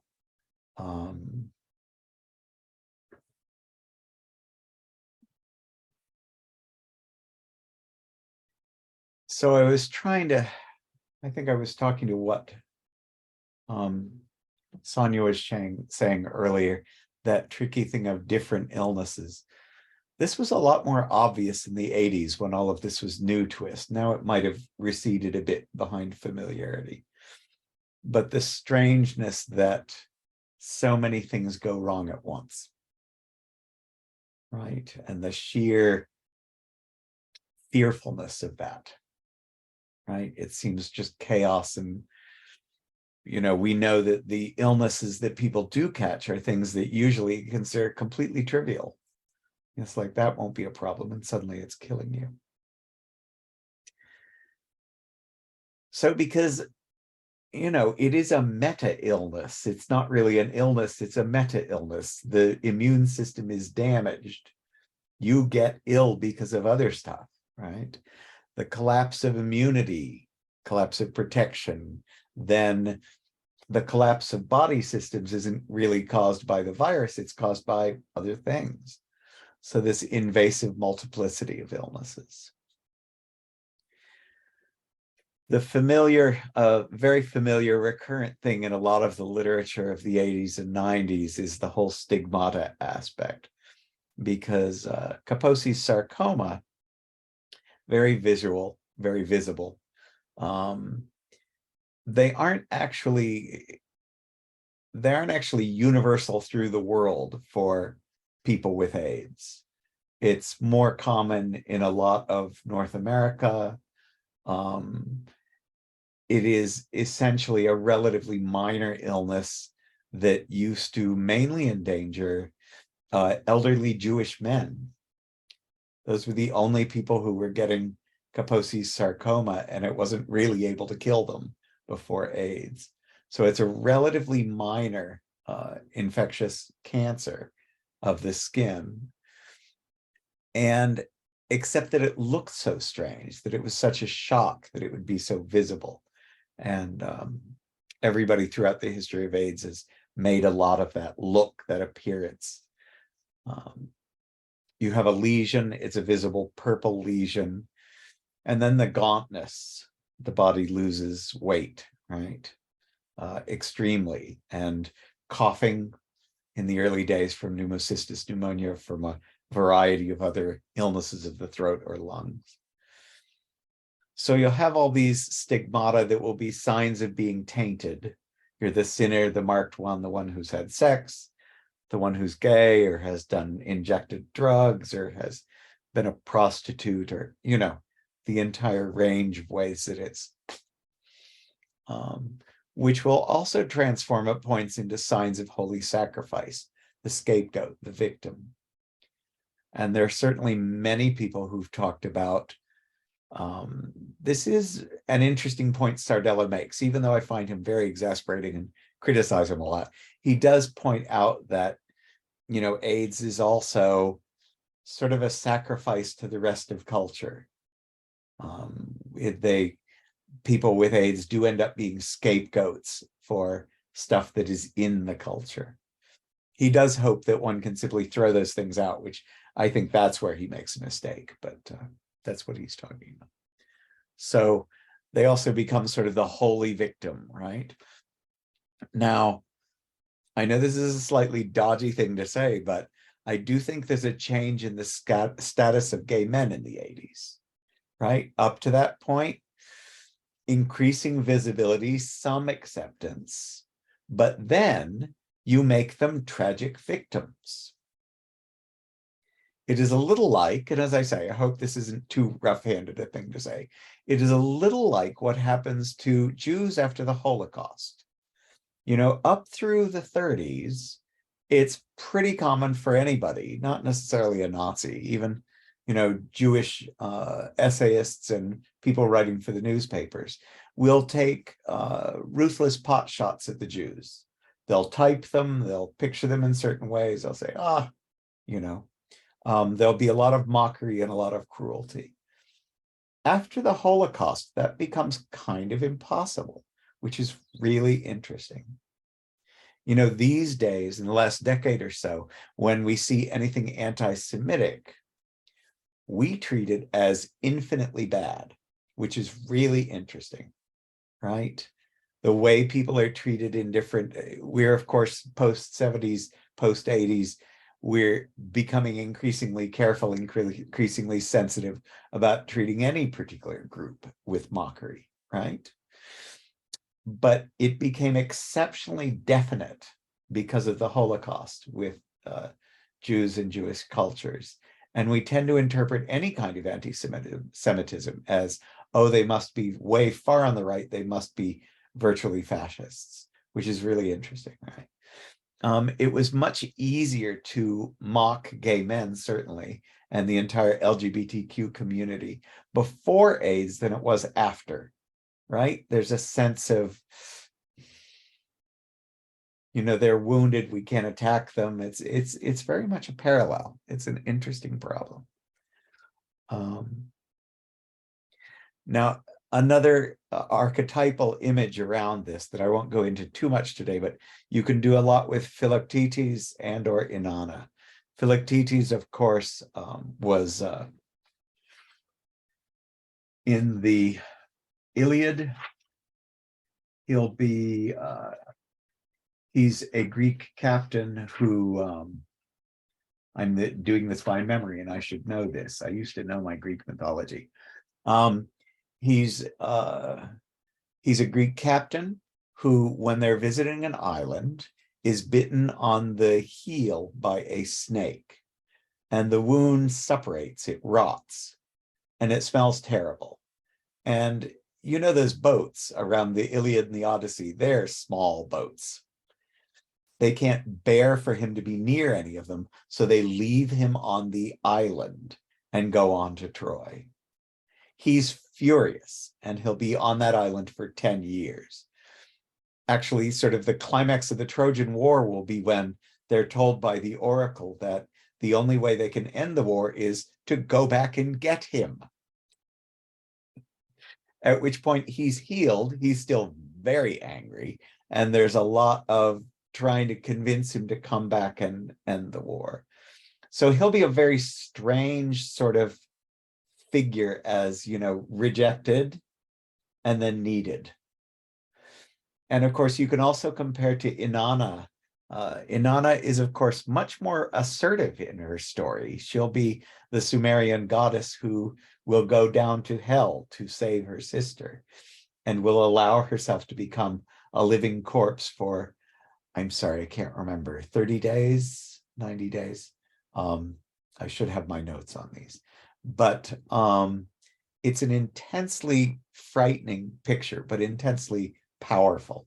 And she does do it in a very assertive manner. There's a sense that she can only transform things by this degradation of herself, by allowing herself to be taken in this way. So there are ways that that will sort of resonate behind people with AIDS, and that'll sort of float around a lot of the conversations and imaginations.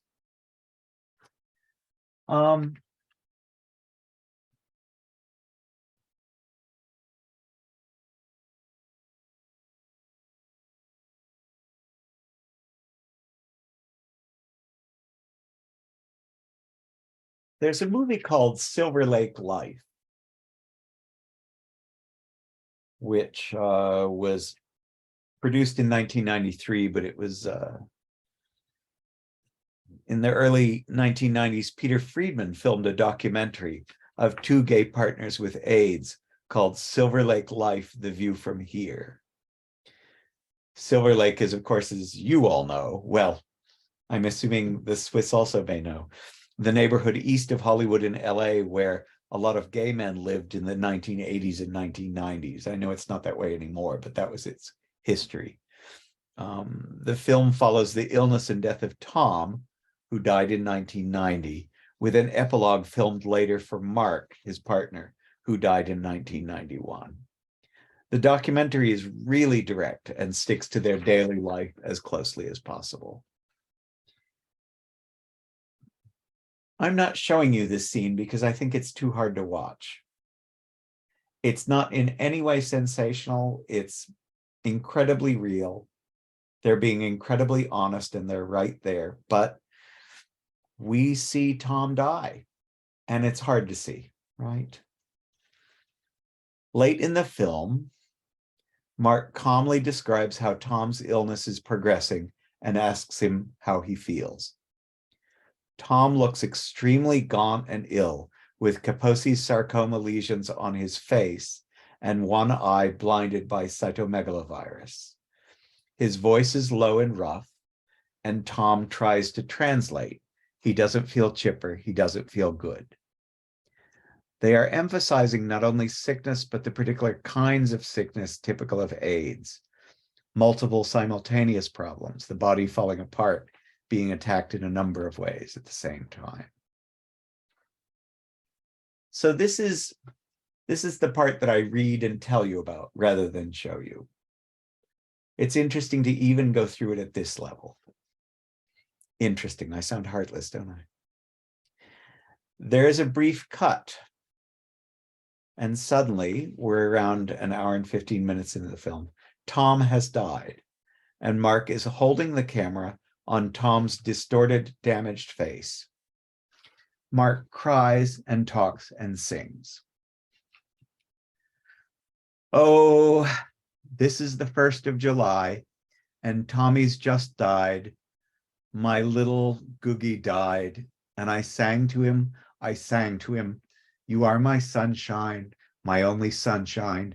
You make me happy when skies are gray. You'll never know, dear, how much I love you. Please don't take my sunshine away. Isn't he beautiful? He's so beautiful.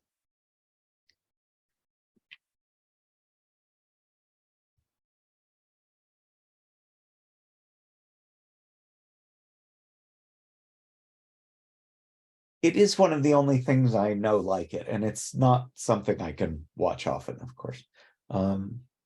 By comparison, I have to admit, you know, I've got probably 20 AIDS films with copies of another 30 or so, and there have probably been 50 to 100 more.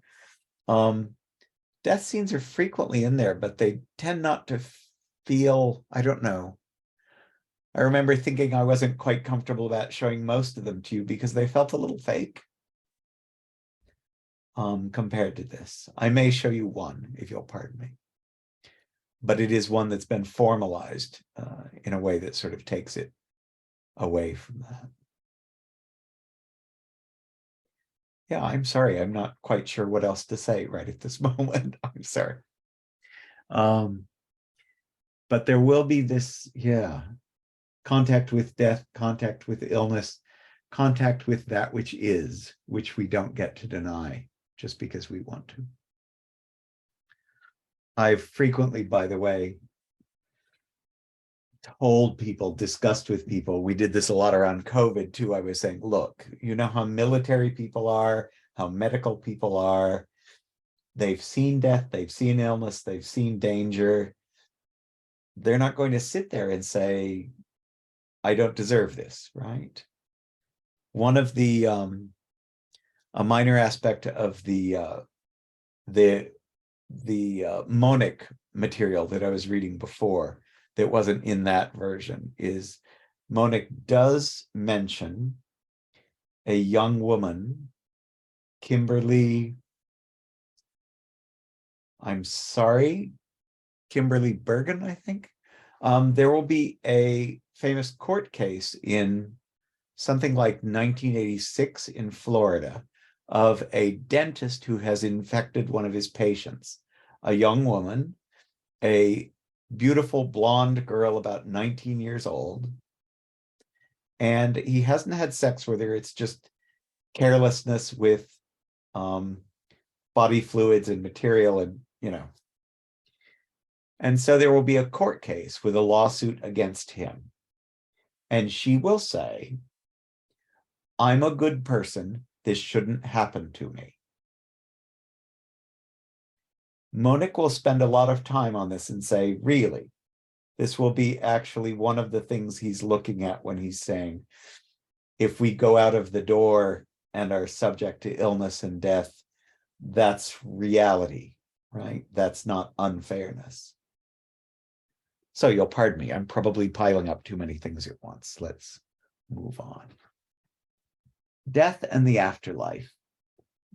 By the way, I am working on an article for Liz about afterlives. And it is interesting that, as I told her, I'm a bit late with it, but I promise within a week or so. And it got hard. And I'm sure that many people would think when I say it got hard, it's like, oh, you were really upset. And it was like, no, not really.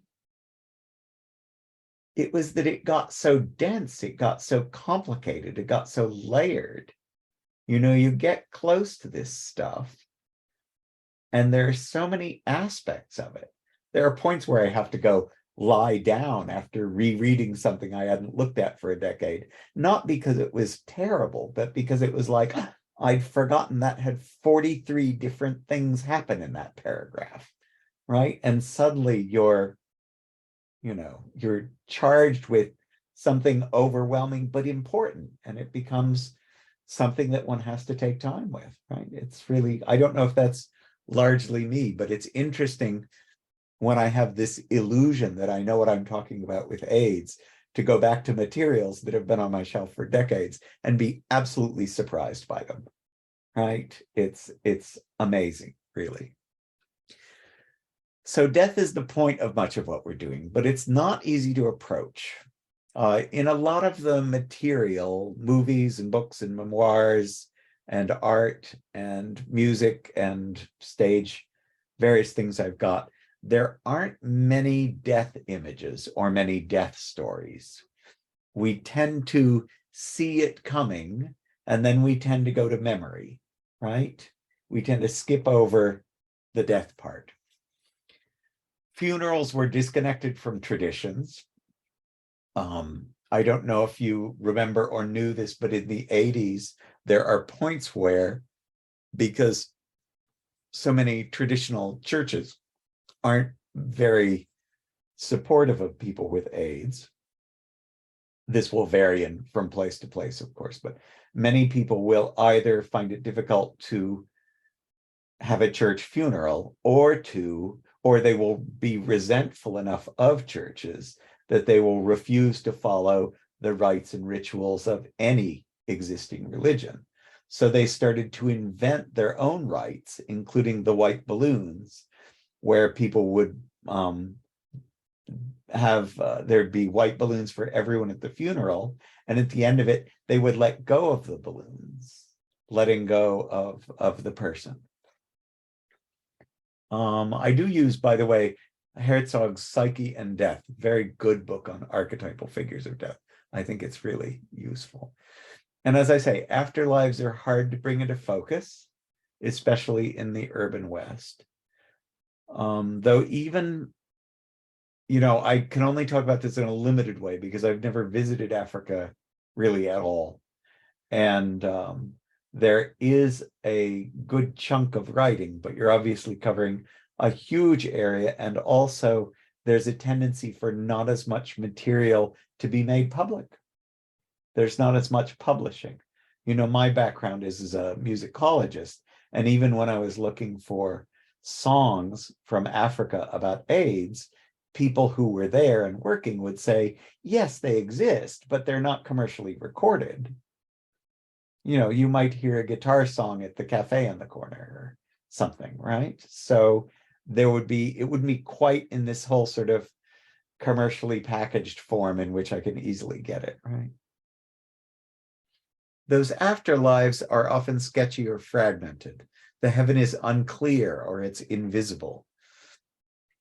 And even in Africa, where many people in many parts of the continent, I understand there's a huge amount of cultural variation, are extremely religious, often extremely Christian, support will have to be somewhere other than church or state. It's common in a lot of Southern Africa, not just South Africa, all of those countries, to have alternative churches because the main churches won't accept people who are HIV positive if they're known. Holding the Man was an Australian memoir that came out in 1992. The film was made in 2015, long after the death of everyone involved, pardon me, that's a terrible thing to say. The death of both the author of the book and his partner who died. Pardon me, turn a page.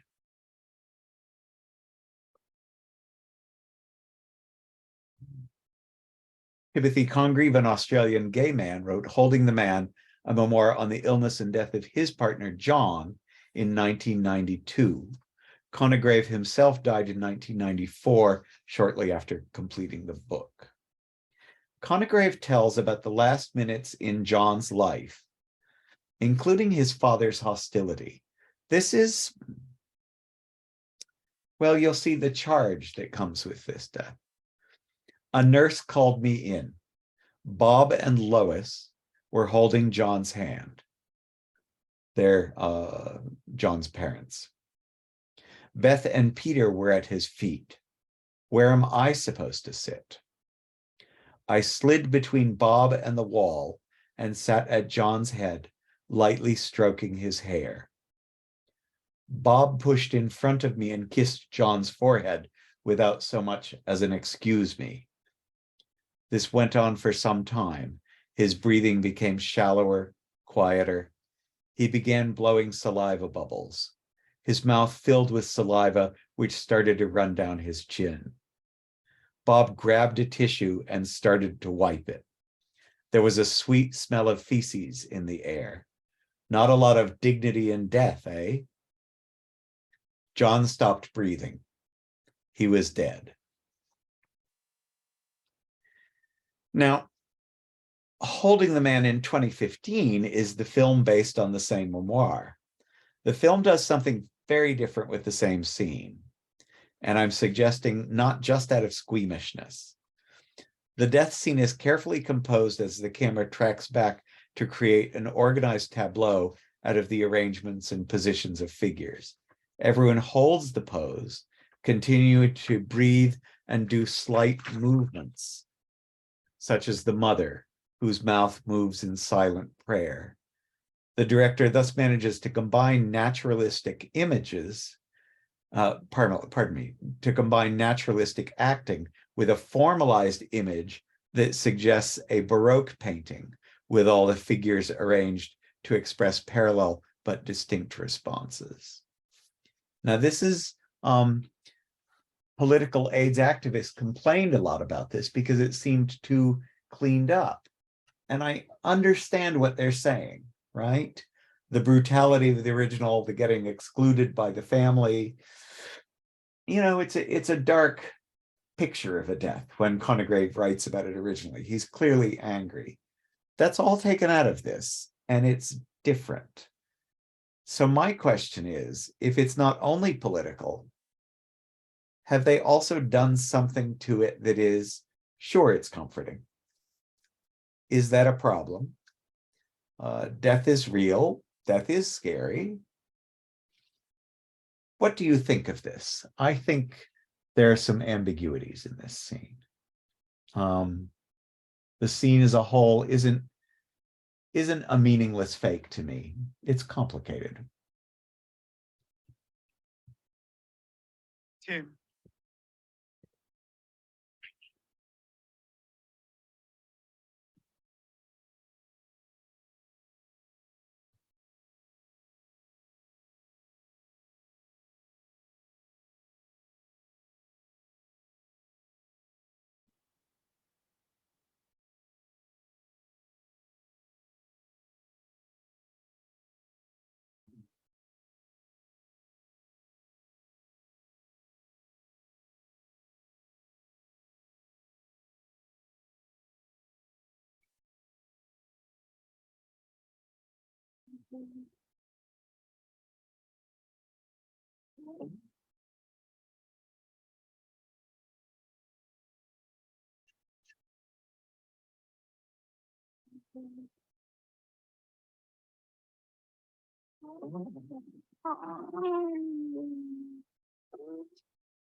So, as I say, the activist point of view was they sidestepped it. They got scared, right? So 20 years after the death of all the people involved, they make it beautiful. They make it like a Baroque painting. And I'm thinking at a different level, it does feel like kind of archetypal transform. I don't know. How do people feel about this? Is this a problem in representation of something that's real, right? Would we ever be happy with any version they did?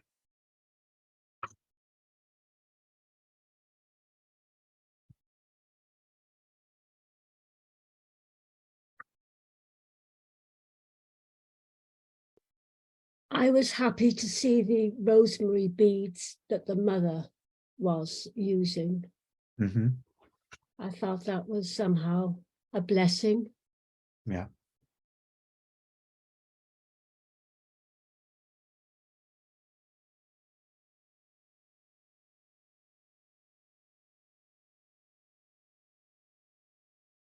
It's a lot like, sorry, who's the painter I'm thinking of? Starts with a C.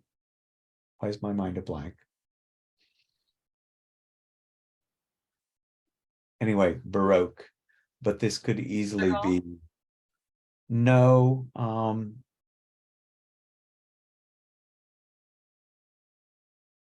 known for the sort of intense, rather shocking, beautifully sculpted Baroque figures, 17th century. Sorry, I may remember eventually, but it's very composed as those pictures would have been, right? As so many things from the Bible, things in Baroque painting, when you're representing something that is meant to be beautiful and extraordinary, right? And you try to present a biblical scene or a classical scene or something where they're trying to get the intensity, the balance, the severity across to us, the beauty of it, right? All right. Any other comments?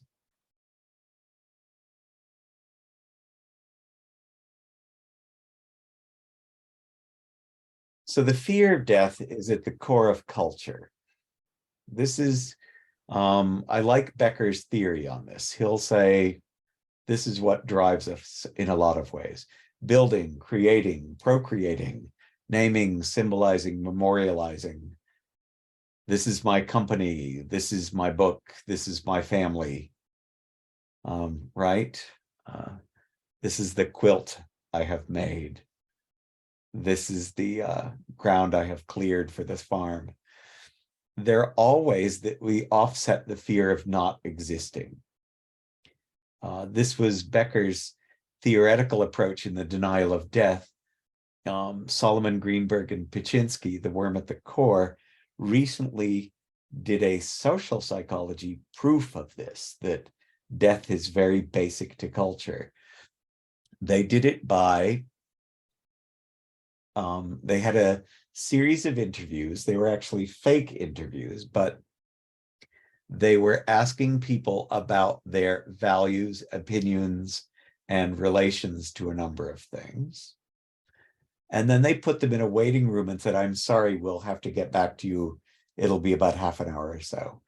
And they had a fake news program on the television that's in the waiting room that was showing violence, war, terrible things happen abroad. Everything was sort of about death, but in a sort of news approach kind of way, but it's all faked. And then they brought them back in because one of the things they were looking for was, do people who are more severe in their cultural values, they were looking at right wing and left wing. And they were saying, when people hear these things about death and loss and tragedy, do they then become more empathetic or less empathetic? And what they discovered was, this was unexpected but brilliant, people become more of whatever they were. So the move is not a change in value, it is a essentially re-identification with the ego, right? They'll strengthen the ego in response to this. They won't change their value system. They will be more determined that they are right, which is very powerful, but a bit complicated. Now, by the way, they're social psychologists basing their theory on Becker. They will say this is universal in human culture. I'm not sure they've proved that, right? I think what they're pointing at, the fear of death as a cultural driver, is very powerful, very important. I really am not sure it goes throughout the lifetime, throughout everybody. Eventually, I think it becomes important for most people. This raises interesting questions about archetypes. Archetypes as either existing before and independently of us, or archetypes as gradually, pardon me, I must be getting a little tired. I'm forgetting terms. What is Jean Knox's term? in relation to archetypes and their development. My apologies. I should know this. Do you remember? Emergent. Emergent. Yes, thank you. Pardon me for my brain flaws here. Okay. So it will be about emergence versus classic archetypal thinking, right? I have never had a strong opinion about whether emergence or classic archetypal thinking or any of the range of interpretations of what archetypes are that are between those. I've never had a strong opinion about which is true. I think it's something that we can discuss. But I would suggest that I think it's plausible that people have to learn this fear of death that would make them be creative, make them make things. But they'll make it as a very strong point. So they'll say our safe culture panics. People go into confusion over what is true, what is dangerous, who will save them and how, right? We are in a safe culture. It is a complicated problem. Even though there may be a lot of floating anxiety around, the probability of getting killed by anything is so much lower for us than anyone in the history of the world. It makes all of these discussions rather complex, and it means that the difference between symbolic and real becomes very important, right? This was a picture from AIDS Project Los Angeles. I wasn't able to find the original book, and I hadn't dated this. I'm wondering if there's no date on the original exhibition catalog. I think it's 93 or 94. And it is at a point where these kinds of pictures are new. The idea of being body positive, sex positive, had already appeared in language for a few years. I think it shows up in 87, 88. But to start taking pictures of people with AIDS who are not deathly sick and dying. You know, this one says, just because I have HIV, people expect me to be an expert on death and dying. I'm not. All my energy focuses on living. And he has his shirt off and he has some muscles and there's a presence, there's a reality about him. He's like, I'm here, I'm alive, right? So this would be one of these great sort of shifts of focus. This is where I'll be getting to the idea of the passionate body by the end.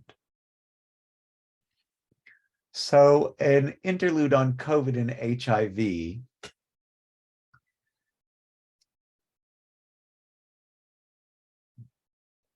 In the world, HIV and COVID are completely different, right?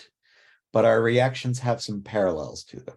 And when I'm talking about different and parallels, you can tell that I'm thinking archetypes, death, society, illness. You know, how far can I push the archetype thing or the cultural complex thing? Are they really contingent on different situations? Or can I say they're similar, right? So there are real sort of epistemological procedural questions here for me. What am I allowed to say, right? Now, HIV is, of course, a meta-disease, a syndrome that allows for other diseases. It's strange, it's hard to understand, it's unfamiliar. All of those 1980s and 1990s science fiction, TV, and everything else that'll have the dangerous virus or different kinds of illnesses that are incomprehensible will have their roots right here. And in fact, I don't know if I mentioned that before. Did I mention it today? In 1983, when they invent the term virus for computers. I did say that earlier, didn't I? And it will be, you know, in 1983, they're thinking abstract, they're thinking out there somewhere, they're thinking a formal concept, and they will think of, oh, it's just like the AIDS virus, right? Now, of course, this particular meta-disease, this special virus, is contracted through sexual contact or needles. It is weak enough that it can use, even though it's weak, it can use bodily fluids to be passed on. So what are the ongoing discussions these days? As with that poster I showed near the beginning, all those reassuring public posters that you can't catch it this way, or this way, or this way, or this way. That's because it's really pretty specific and it's pretty weak, right? but people still worry about themselves in the world, of course. Now, COVID, of course, it's a cold flu virus, which is one of the most familiar kinds of illness in the entire world. These are minor annoyances. They show up every year in many forms. Everybody's seen them. Everybody's had 100 of them. Big deal, right? But it's now transformed by its occasional severity and strangeness. Some cold and flu symptoms appear, others don't. Now, our culture, of course, has forgotten the times of plague, of tuberculosis, of cholera, the Spanish flu. We've had decades of antibiotics and cleanliness. And I sometimes think of Ian M. Banks. You may know the Scottish writer who unfortunately died a few years ago, an amazing writer. His science fiction books, which were written under Ian M. Banks as opposed to Ian Banks, he's talking about the culture, which is very, very privileged. There's no money. It's a very sophisticated society on many planets. There's a general sense that it's extraordinarily privileged and extraordinarily comfortable. And a lot of the books happen at the edges of the culture, because whenever this large culture encounters something more primitive, that's where the conflicts show up. In the culture itself, it's never very interesting. It's lovely, it's self-indulgent, it's happy, things go beautifully. Nobody's really in danger of anything, right? So there will be people in the culture who will then escape to rougher planets where there are people more desperate and more violent because they're bored, right? There is this ambiguous aspect of our culture, which is almost too safe. So we start to get weird about COVID, right? HIV and AIDS appeared most dramatically in problem populations, homosexuals, foreigners, drug users. It's still, of course, in many countries assigned to, oh, you must have had sex with an American, right? Or in other places, you know, there'll be different accusations around that. COVID, on the other hand, spreads to everyone, but mostly older and fragile populations are in danger. So that traditional impulse to protect the young doesn't have any impact, right? We tend to, as a culture, respond very badly when children are endangered. Everybody gets much more upset and much more tends to happen. With the elderly, like, you know, you and me, people are sad, people are concerned, but not as concerned. There's a sense of, oh, well, right? So there's a quality that this attacks us, but not me, right? And COVID has been strange in people both taking it seriously and not taking it seriously. It's been much more peculiar. When it first came out, when it first appeared in, we're talking March 2020, right? Everyone in my HIV patient groups was just rolling their eyes in annoyance. They were saying, you people didn't know you could get sick and die? What are you? Come on, grow up, right? But it was difficult and it is ambiguous and there are clearly differences, right? It's not quite the same. But both of them do touch on death and mortality. Despite our anxieties, we are safer than anyone in the history of the world. And somewhat like Ian M. Banks' characters, we forget that we can die. Here are a couple of videos. They're both rather strange, but I think they're interesting. Many sort of video productions online are more funny or lighthearted or strange or ambiguous than material on AIDS. Humor about AIDS is really rare. Let me tell you that, over decades. I have a handful of examples. They are mostly particularly cynical heavy metal bands, or one of the few places where comedy will show up will be in South Park. in the episode from, I believe it's 2002. The title of the episode is Jared Has AIDS. And the Subway sandwiches spokesperson, Jared, will essentially, he's showing off how much weight he's lost under this diet plan that includes Subway sandwiches. And people will say, oh, you've done such an amazing job. You look so great. This is so wonderful. And he keeps saying, oh, well, you know, it's not really me. I have AIDS. And everyone will get shocked during the episode and run away and talk. And, you know, they're very alarmed by this. It will turn out at the end of the episode that they've misunderstood. He's saying, I have AIDS. I have helpers. I have people who watch my diet and keep me exercising. And at the end of the episode, one of the characters turns to another and says, AIDS is finally funny. Now, it still isn't. It's very rare to see any of this, but it's interesting that it would come up. On the other hand, there's much more irony, uncertainty, even comedy around COVID. Now, is that simply because many of the people producing videos are probably younger and are not as worried?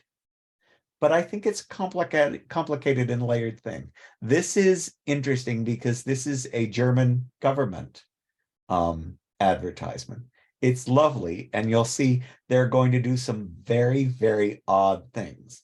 Think about the music, which is very sort of wartime and anxiety, and the young woman who's chosen to represent, well, what she'll tell us about her story, what she will say, and the way it descends into comic irony for the ending. And they're doing something that is both making fun of Germany and the wars, and also making fun of tradition, but also encouraging in a rather warm-hearted and very peculiar way. So have a look at this.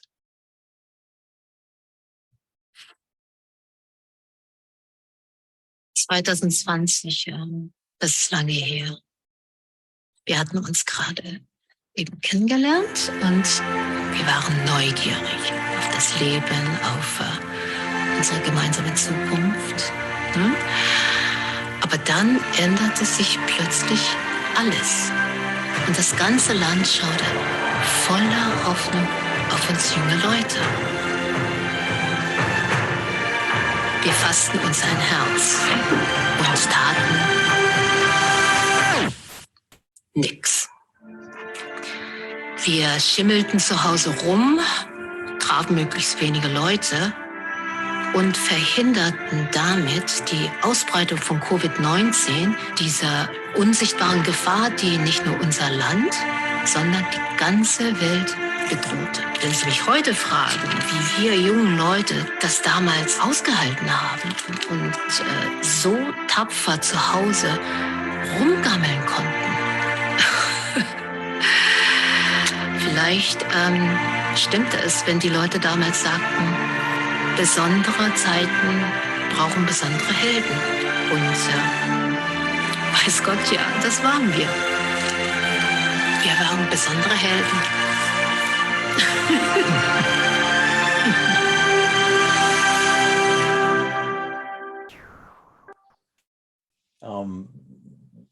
Also be heroes and stay at home, right?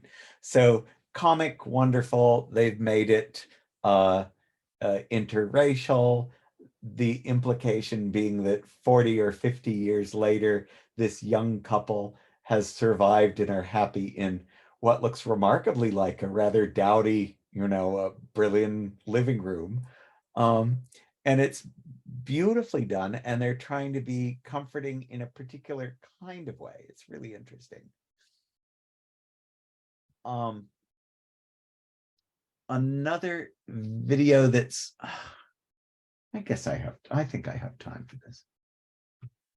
Here is something that's more by young people about COVID. This is actually an opera. The Irish National Opera closed down for a year and then said, well, we've got to do something, and decided to do 20 brief operas by a range of composers. most of which were recorded and filmed in different circumstances where they could be safe, take care of things. So this is a really lovely one. This is well done. It's, as I say, it's about 8 minutes. It is in multiple scenes, and well, it will end with a Zoom session.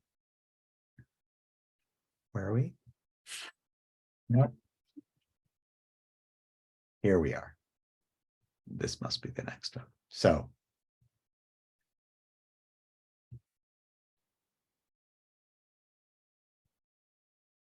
Dichotomies of Lockdown by Jen Kirby.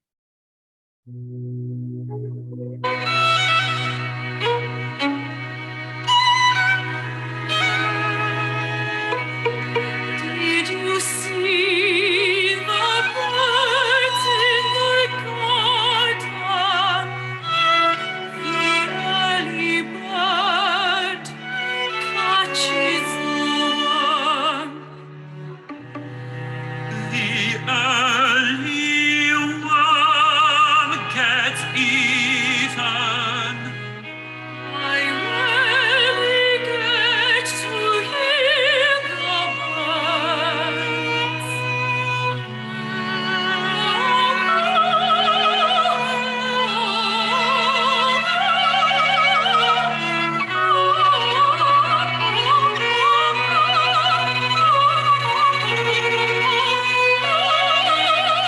I never get to hear the worm.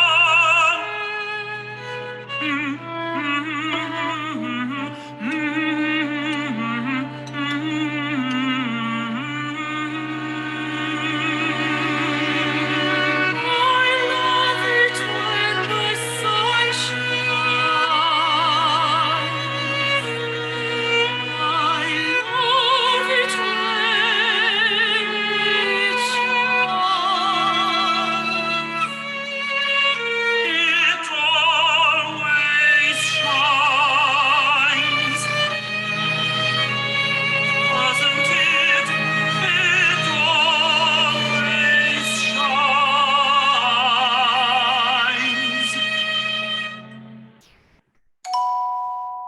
Surge. We must protect, we must protect, we must protect, we must protect, we must protect them, we must protect the vulnerable. In this, together in this, together in this, together in this, this together in this, together in this, together in this, together. In this together, in this together, in this together, together, in this together, in this together, in this together, in this together.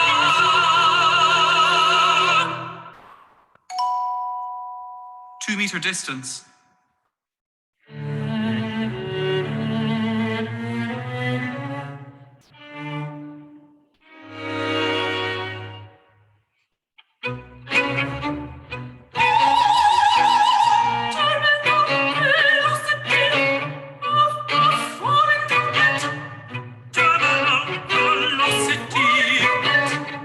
Falling droplet.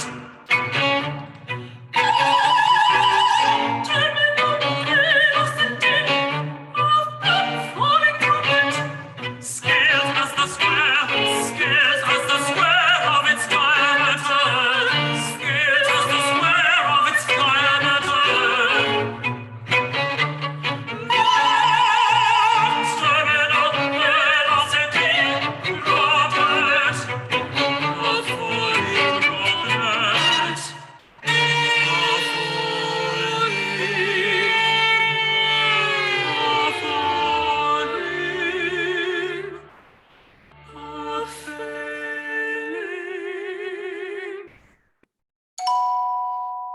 Super spreader. Shame on all the people. Shame on all the people. Shame on all the people.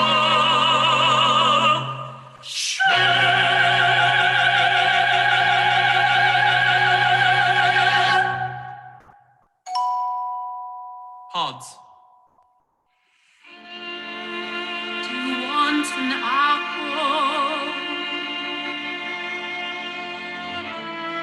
apple passed through 1,000 hands to reach my lips. 1,000 hands.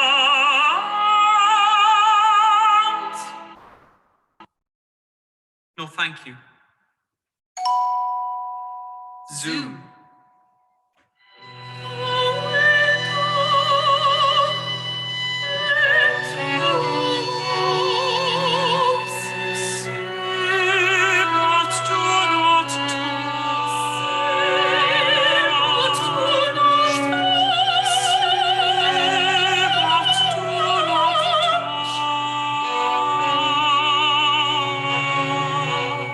Pixels are not atoms.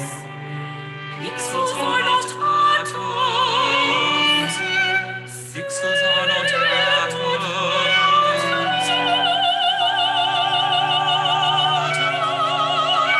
atoms.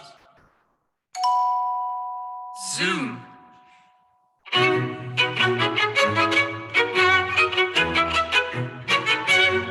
We're good, we're grand, can't complain.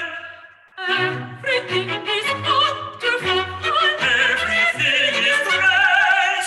Everything is wonderful, everything is great. Everything is wonderful, everything is fucked.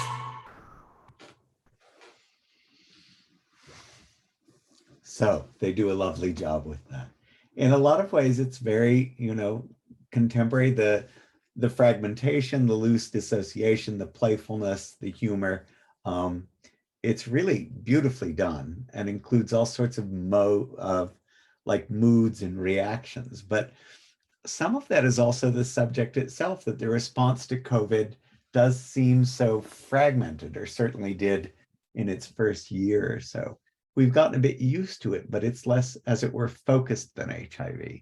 And I suppose I'm wondering, does that mean anything, or is it just basically what it is or what we are? Does anybody have any responses to that? I know that in the last 3 years, I know that there was one meeting where the person in charge, who I thought should know better because this was about 18 months into COVID, stopped a Sunday evening meeting to say, is anybody anxious? Is anybody worried about COVID? This is also hard. This is also dreadful. Why don't you individually tell us how you're doing? Which was about half the meeting. And I remember being irritated by that, somewhat in line with perhaps the way all the HIV groups felt at the beginning of the disaster, the whole sort of, isn't this familiar? Are you really this shocked by it? So I suppose I'm wondering, was I overreacting? Am I missing something, right? So much of the work around COVID has been so fragmented. Any responses or questions on that?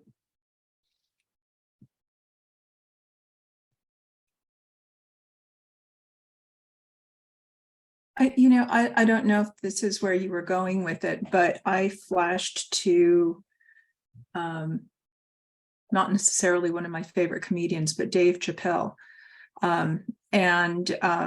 He made a comment in one of his shows about, let me see if I'm going to butcher it. I'll just get it out there. But he was saying now suddenly everybody is afraid of, oh, I might die. And, people of color are going, welcome to my world.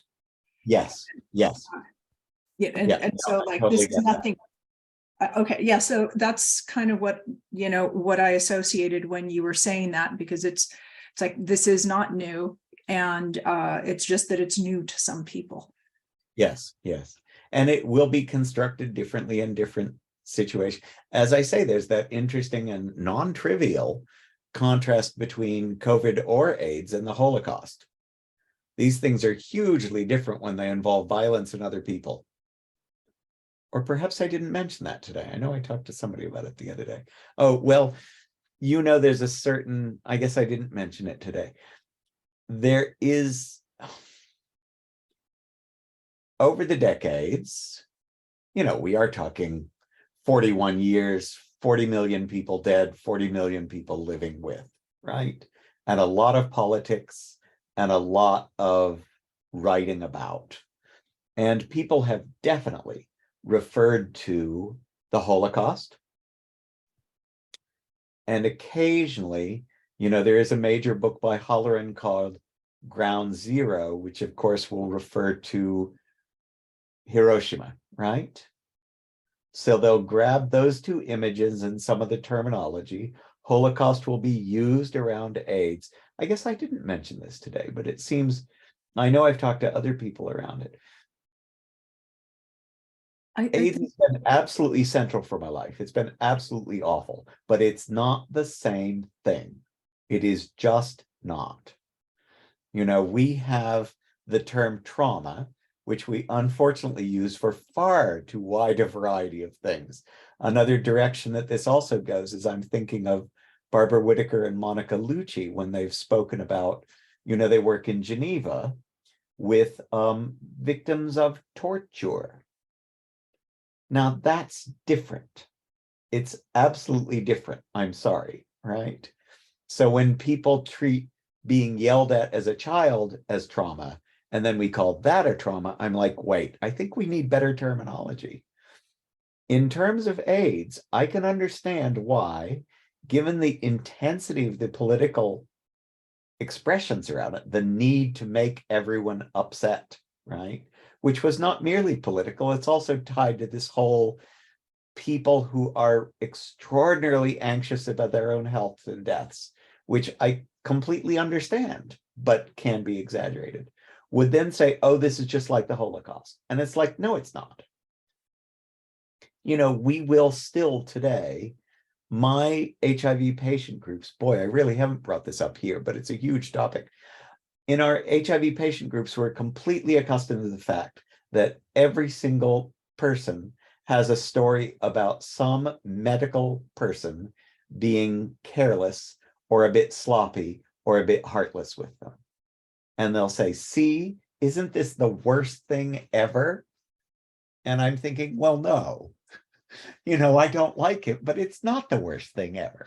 The fact that a nurse was tired, or, you know, once I had an HIV researcher who didn't seem to much care how I was doing that day and nearly gave me a cold. And I was furious, but it is not the same as being in a camp, right? Or being murdered. It's not the same as violent deaths. It's not the same as, so I think this is partially a result of our culture being perhaps too safe, too well off. But I think people also do totalize all danger, all fear, everything we can put under trauma as too much the same. I'm sorry, I probably should have mentioned this earlier. It's a huge discussion in the background of my head. How do people feel about that? Because obviously, you know, Sonia, I'm assuming you were also going to agree that, you know, the Holocaust is not AIDS. It's just not. So what do we do with that? How do we talk about it? By the way, is it okay to stop sharing the screen so we can see each other? Pardon me, of course. And I can go back to it in a minute. Sorry about that. Oh, I hadn't even realized you can't all see each other doing those things. That's a bit brutal because I can see the little row of you, right? So you'll pardon me. That's my fault. There are different ways of showing the screen. You can probably change them on myself. But how do people feel about this? This is huge. Definitions of trauma, definitions of violence, definitions of terrible things, definitions of the most terrible thing in history. Perhaps even looking for the most of anything is one of the mistakes.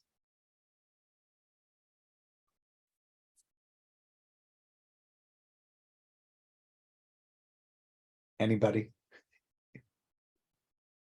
It's very interesting. It reminds me of a controversy in Israel amongst therapists working with Holocaust survivors and second, third generations.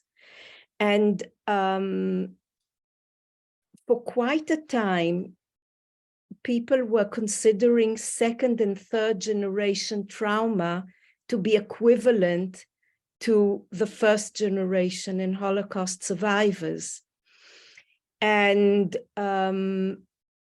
it's quite a time now that people have started to distinguish it, these two groups, and say people who survived the Holocaust is trauma.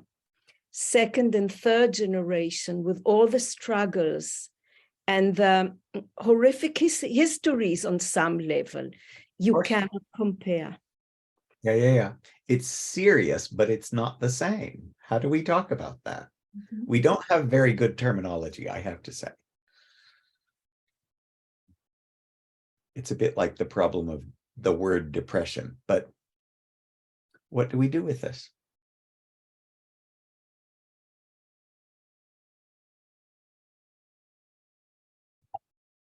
Anything else, or shall we go? But you can see it is serious. And I'm playing around with with two things. There is part of trauma that is different, and I'm fighting this. There's a resistance that's rising up for me about, well, do we want this kind of trauma, this kind of trauma, this kind of trauma? At some point, I don't see how to do it, but at some point, it is too reductive, and at another point, it's not realizing the level of intensity and horror associated with one kind of trauma versus another. Sure. One of the this isn't part of my training, but since I work a lot with clinical psychology at Newcastle, which is actually a really good department, they're deeply involved with the HIV clinic. So we've been working with them for years, and they're lovely. They're fantastic under circumstances where, of course, they're not being treated very well by the government right now. They are trained in a different way, somewhat, right? We have some language and ideas in common, but it's a little distant.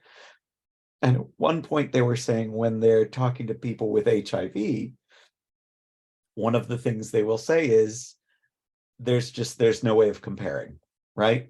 Comparing different experiences, different traumas, different anything, it's always impossible. And I get that. I also tend to want can't we generalize in a way, but it's hard. I'm not sure how to do this. And we do know that individual sensitivity can make something seem much, much heavier than. It's difficult. It's difficult. But I think it's important somehow. There's something in our terminology that's a little inadequate. Maybe there's some, when I hear the people who are working with victims of torture, that's not easy, right? I wouldn't want to be honest, I wouldn't want to do it. I've told both Barbara and Monica, it's like, I'm proud of you. You shouldn't do this too long because it'll make you ill. I couldn't do it. Just forget it, right? So how do we relate to them? Okay. Shall I go back to, let's cheer up a little bit. And if you'd like to do a version of the screen where you're all visible to each other, I wonder if you can do that. I believe if you go up to... It's fine. I can see everyone. Well, do you get a little side? Yeah, it's fine. Everybody get a sidebar where you can see everybody? That should be okay, good. Yeah, I just liked seeing the big boxes when we were in conversation. Oh, I see. So you are at least seeing little pictures of everybody. Yeah. Okay, so it's not so bad. All right. Okay. It's not such a trauma then. It's a relative trauma. Exactly. No, I get it. Okay, the passionate body. Yes, I'm going to tell another story on me. Jung Institute, some years ago, I honestly can't remember, is it 5 or 6 or 7 years ago? And I'm doing badly with names tonight. The Irish woman who wrote the excellent book on body and psychoanalysis in the last 3 or 4 years, Marion. Don't lie. Thank you. Yes. Now, we've had body therapists, body analysts speak at the Institute. Without being critical, I have to say, most of them were terrible at explaining what they did, but then when they worked with people, they were absolutely amazing. You know, there was one where I was thinking, don't ever do a PowerPoint again, please, right? This kind of thing. But she was astounding with people. Marianne Dudley's a little different, that she's actually apparently not only really good at what she does, she's just excellent at explaining it, right? So she came and did a 6-hour workshop, I think, at the Jung Institute. And I was one of her targets. I was one of the 4 or 5 people that she used a lot. And it was very charged. It was very intense. At one point, this is merely an anecdote, but it told me more about myself than I really was prepared to learn. At one point, she says, come up here, show me this. And I get up and I, as usual at the Institute, have my legs crossed with my computer on them and my leg is asleep. So I grin fiercely and yank myself forward awkwardly over it. And she says, stop, what are you doing? And I'm thinking, well, this is what I am. This is who I am. I give my body orders. I'm not interested in its opinion, right? And she's saying, look, just stop. You know, wait until your leg recovers.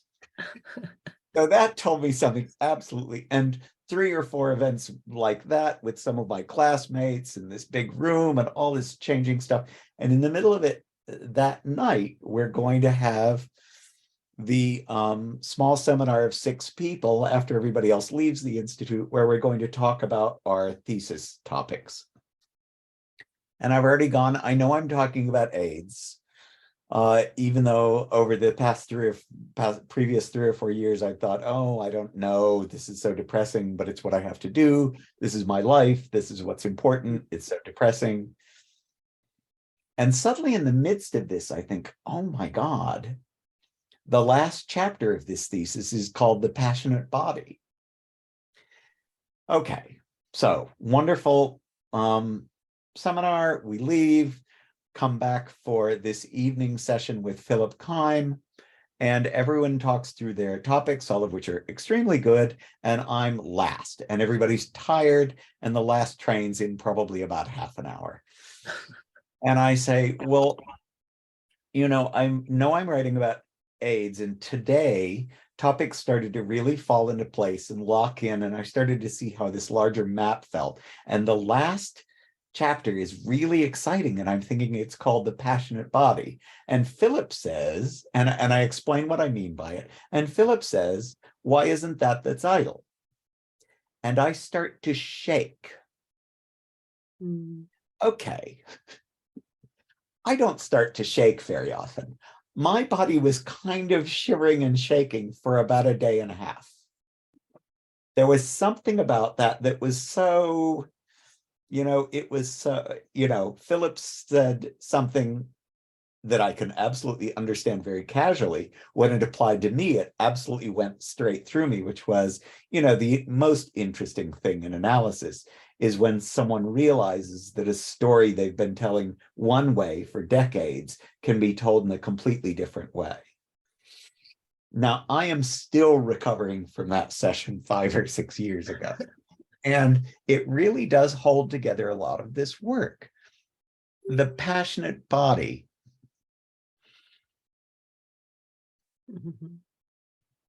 This was a memorial.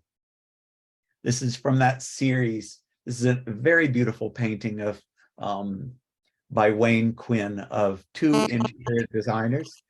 Oops, sorry. 2 interior designers, 2 Hispanic men in Los Angeles. They had commissioned these portraits in this beautiful furniture that they bought and arranged and things. And they both died of AIDS before it was finished. So this became a memorial. But they're extraordinarily beautiful, right? They're just, it's amazing, really. The passionate body. So much of what's in AIDS is what keeps us alive, what keeps us wanting to be alive, right? How do we relate to the sexual bodies of others? This is a sexual illness. To the living bodies of others, life and death, to the dying bodies of others. And the origins of the quilt, which is technically a memorial, is these very chaotic, life-filled images from people's lives. So there's passion there, right? There's obviously passion in sex. This is Dionysus, right? I remember several times in the last couple of years, I've had discussions of Dionysus with analysans, pointing out, you know, Dionysus is not under control. You know, it's not all happy.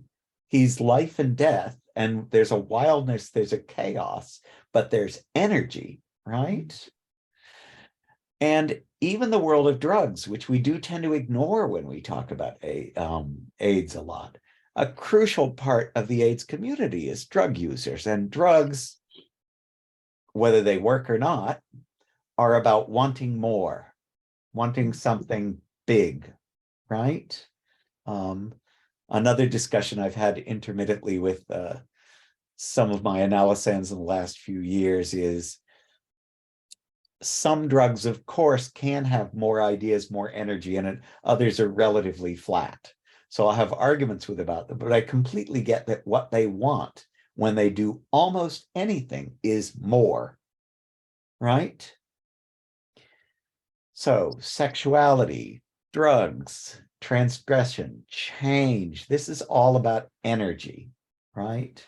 My image of myself as being somebody who's been dying for 40 years, even all the political activism, this is explosive energy, right? There are all those impulses to create, the art, the elaborate funeral ceremonies, the quilts. There's passion for the living body, the sexuality, passion against death. This is absolutely central, and it's all over the place here. And I suspect I need more ways of writing about it, but the basic vision of it is absolutely clear to me. I don't know what people think of that. Any responses for this?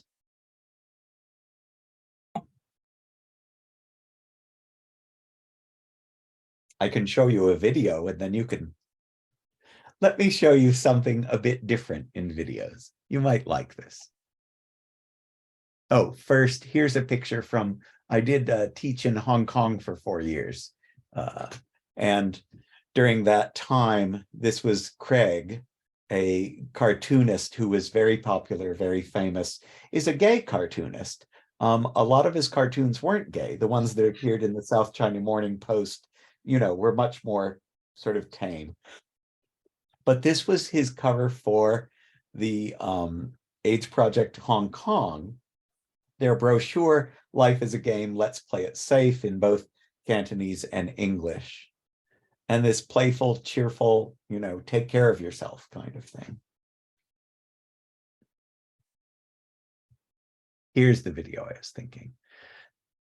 By the way, you know, a bit of a side conversation. It's interesting how a lot of French culture around AIDS is a bit different than English-speaking culture. Since the beginning, you know, even their films in '87 and novels in the mid-'80s, the French have been much more willing to talk about infecting others and to talk about wanting to have sex enough that they wouldn't worry about whether or not to infect others. Now, for our Anglo-American, Germanic, you know, from a Northern European Protestant point of view, this is terrible.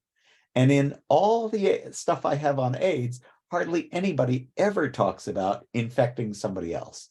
But the French have been willing to talk about it since the '80s. Not in sort of vicious terms. They're just going to say, look, this is a mixed experience, right? Now, that doesn't appear much in this particular song, but you will see something I see in a lot of other French movies and songs and novels, is they're considerably more willing to go for the eros aspect of AIDS. It's important to them. It's just as important as the danger of death. And you'll see that in this very beautiful video. This is from French-speaking Africa, and they'll identify themselves here. Oh, pardon me. How do I turn this on?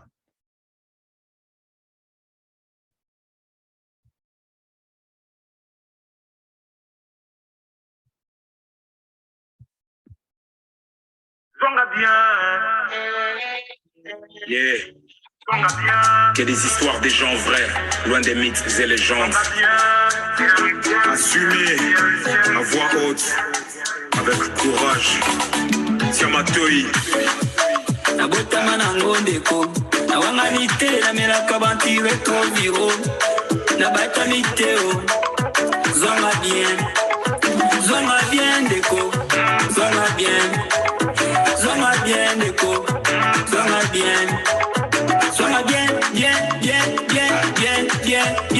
zonga bien we mumi mi bali balulai Este bitumba barebel bajola maladi batikae lelo oyo grâce bakisi nazo vivre ndeko ngaye yo indetectable zonga bien ndeko zonga bien Sonia Mimi zonga bien vrai chéri zonga bien indetectable Lazwa tu voyages na bomwana na eba kite engayo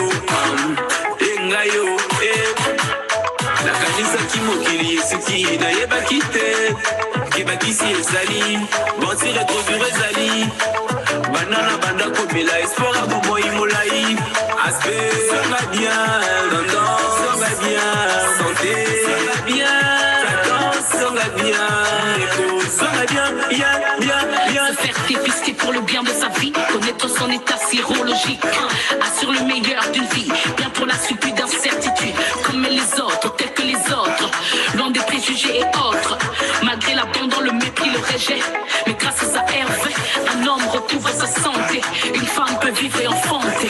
Bayaya, bolongo la confusion, VIH et acidaté, maman jolie, yebisa bango.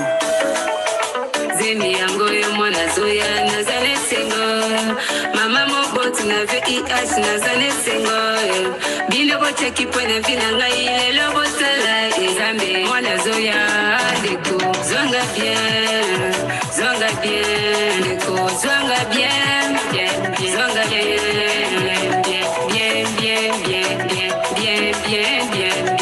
bien Fikse nyama Bandere na doa Poso dépistage nyama na doa Nalela Espoir esila pona mokili nasi na kufa Melelo Zonga bien deko Zonga bien deko Zonga bien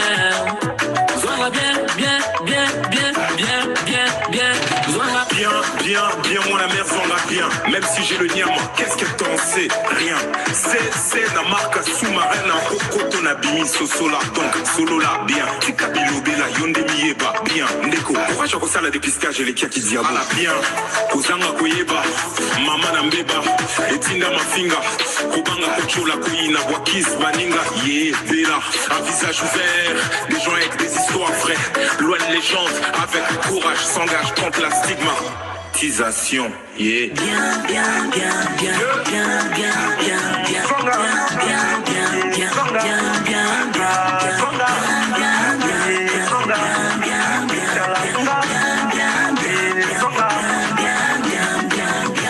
VIH acidaté, yokanga bien, VIH acidaté, yokanga bien, VIH acidaté, yokanga bien, VIH acidaté, yokanga bien. So beautiful piece of work, full of energy. Now, it is interesting, as I say, in the French stuff, the willingness to mix emotions more than almost anything I see in English or in German or a lot of cultures. It's a bit different than what we were talking about before with separation or integration, but there's a sense that all the French speaking stuff seems able to look across from one mood to another with no blocks, nothing in the way.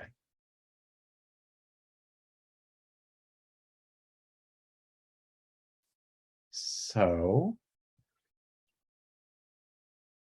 this is from Broadway Bears. This is a famous I think, pardon me, I'm not remembering dates in my head. I think it started about 85.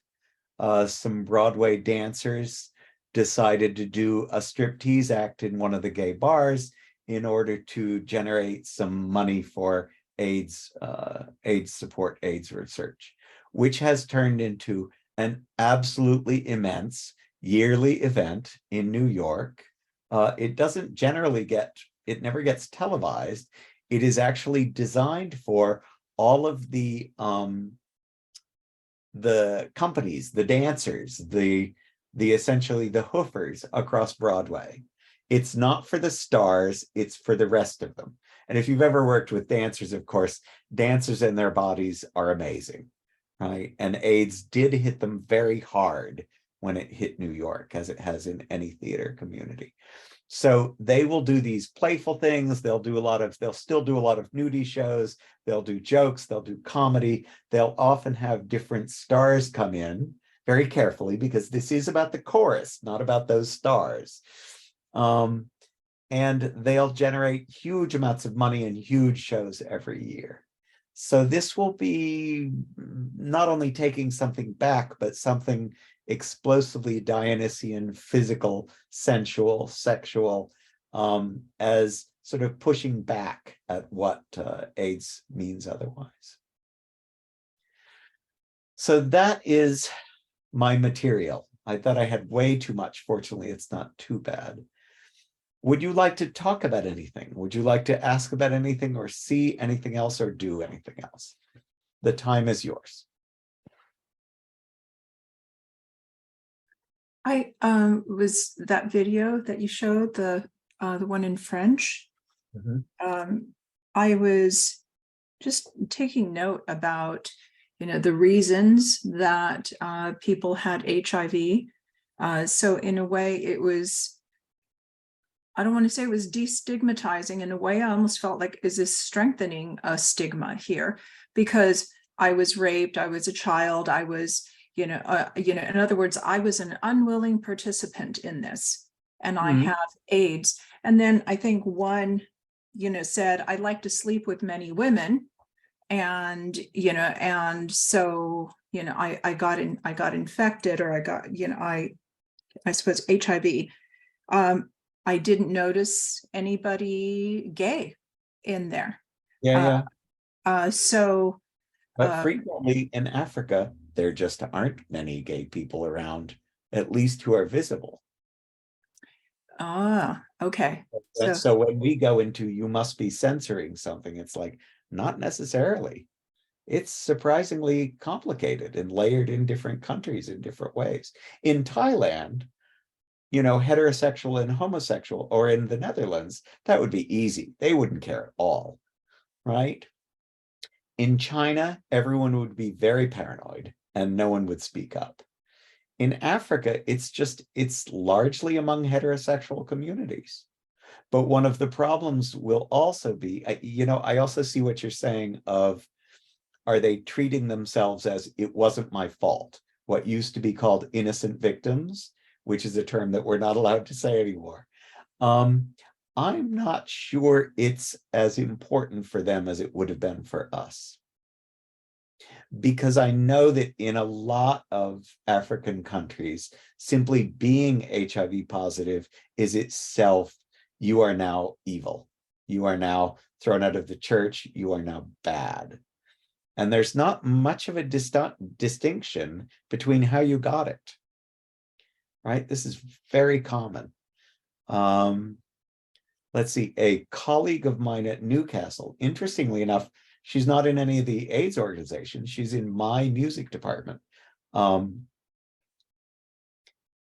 And my brain is really going blank. Oh, Nanette de Jong, Dutch background, but has taught in America for some years before she came here. She's an ethnomusicologist specializing a lot in the Caribbean and Africa. And she has kind of made a project in the last decade of working with people in Eastern South Africa. Now, what's tricky about this is Eastern South Africa is swamps and no cities, and it's primitive, it's poor, like the eastern third of South Africa that, you know, I as a very urban person tend to pay no attention to, is just kind of abandoned, right? It's kind of ignored. And she's been part of a project to go to villages and do this extensive sort of education of girls and also the boys. And she brought back pictures and sort of the celebrations that are just amazing. But for a lot of these people, it is new that anyone would care. And I was starting to learn more detailed things about this, such as, you know, people were going, oh, you know, some of these poor Africans just use witch doctors, they don't use real medications. And they were saying, actually, the problem is, if in a lot of these Eastern South Africa tribes, someone is HIV positive and starts to be ill, if she is going to travel to a hospital, she has to walk across a fair stretch of land. And it is probable that she will be raped or killed. It is not occasional, it's probable, which is just disturbing. They were saying, you don't get it. One of the reasons a lot of these women are using the local tribal, essentially curatives, is they can't get to a hospital, which is in this day and age almost unbelievable. And then they're also chained other stories of, you know, the way if a woman is walking through that area, she must be a witch and witches are bad, so let's kill her. It's an amazing no-win situation. So to be trying to integrate the villages, she's been helping to get chiefs, village chiefs, to be taking much more care and saying, no, no, no, you're ours, you stay here, we take care of you, right? Which is creating vastly more safety, but it's just a different world. And I'm sorry to go so far into that, but you can see how different it is than any of our expectations. So I suspect for that previous video, the fact that some of them are doing it in terms of, you know, I didn't do anything bad to get this. I think among that crowd, that's not so important. Does that help? Yeah, it does. Yeah, I was just curious about that. Thank you. Gosh, and I did go on and on about that. Sorry, you can see those were very charged stories. I'd never really heard them until Nanette was telling me 3 or 4 years ago. So I love that you're differentiating within the cultural context. I mean, that's just, you know, very eye-opening. Yeah. I keep looking for the archetypal, the infinite around death and illness, and I think it's there. On the other hand, we do an awful lot within a culture, right? Which also gives you some flexibility, right? Gosh, that's the simplest statement of the year, isn't it? Question. Yeah, I have another comment, but I want to wait to see if somebody else has anything to say.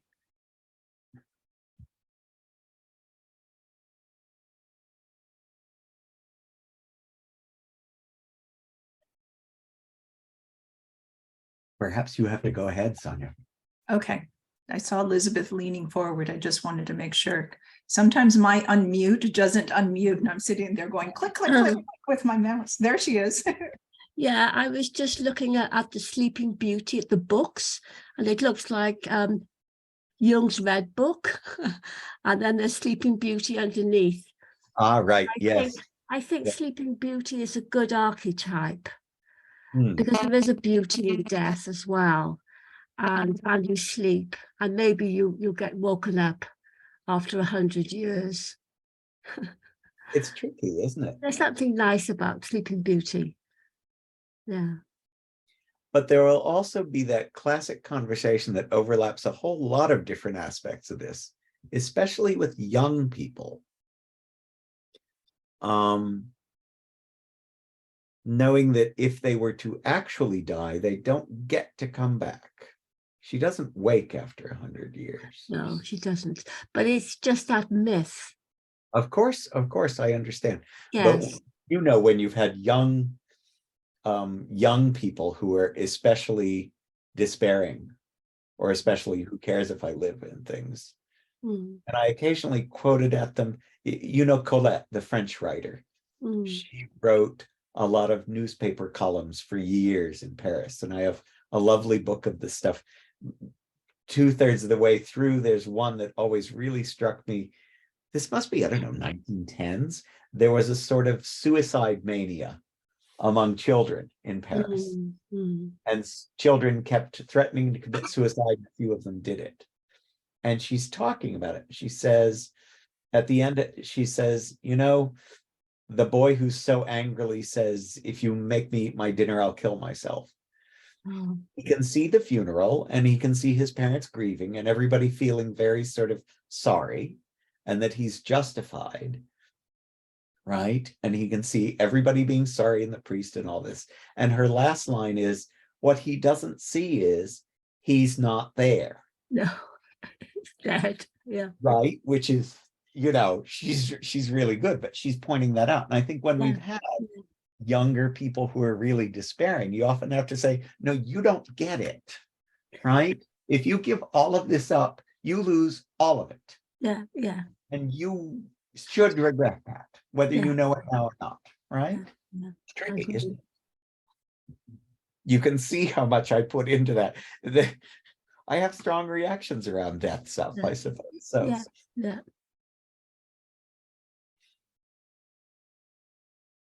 Other people, anybody.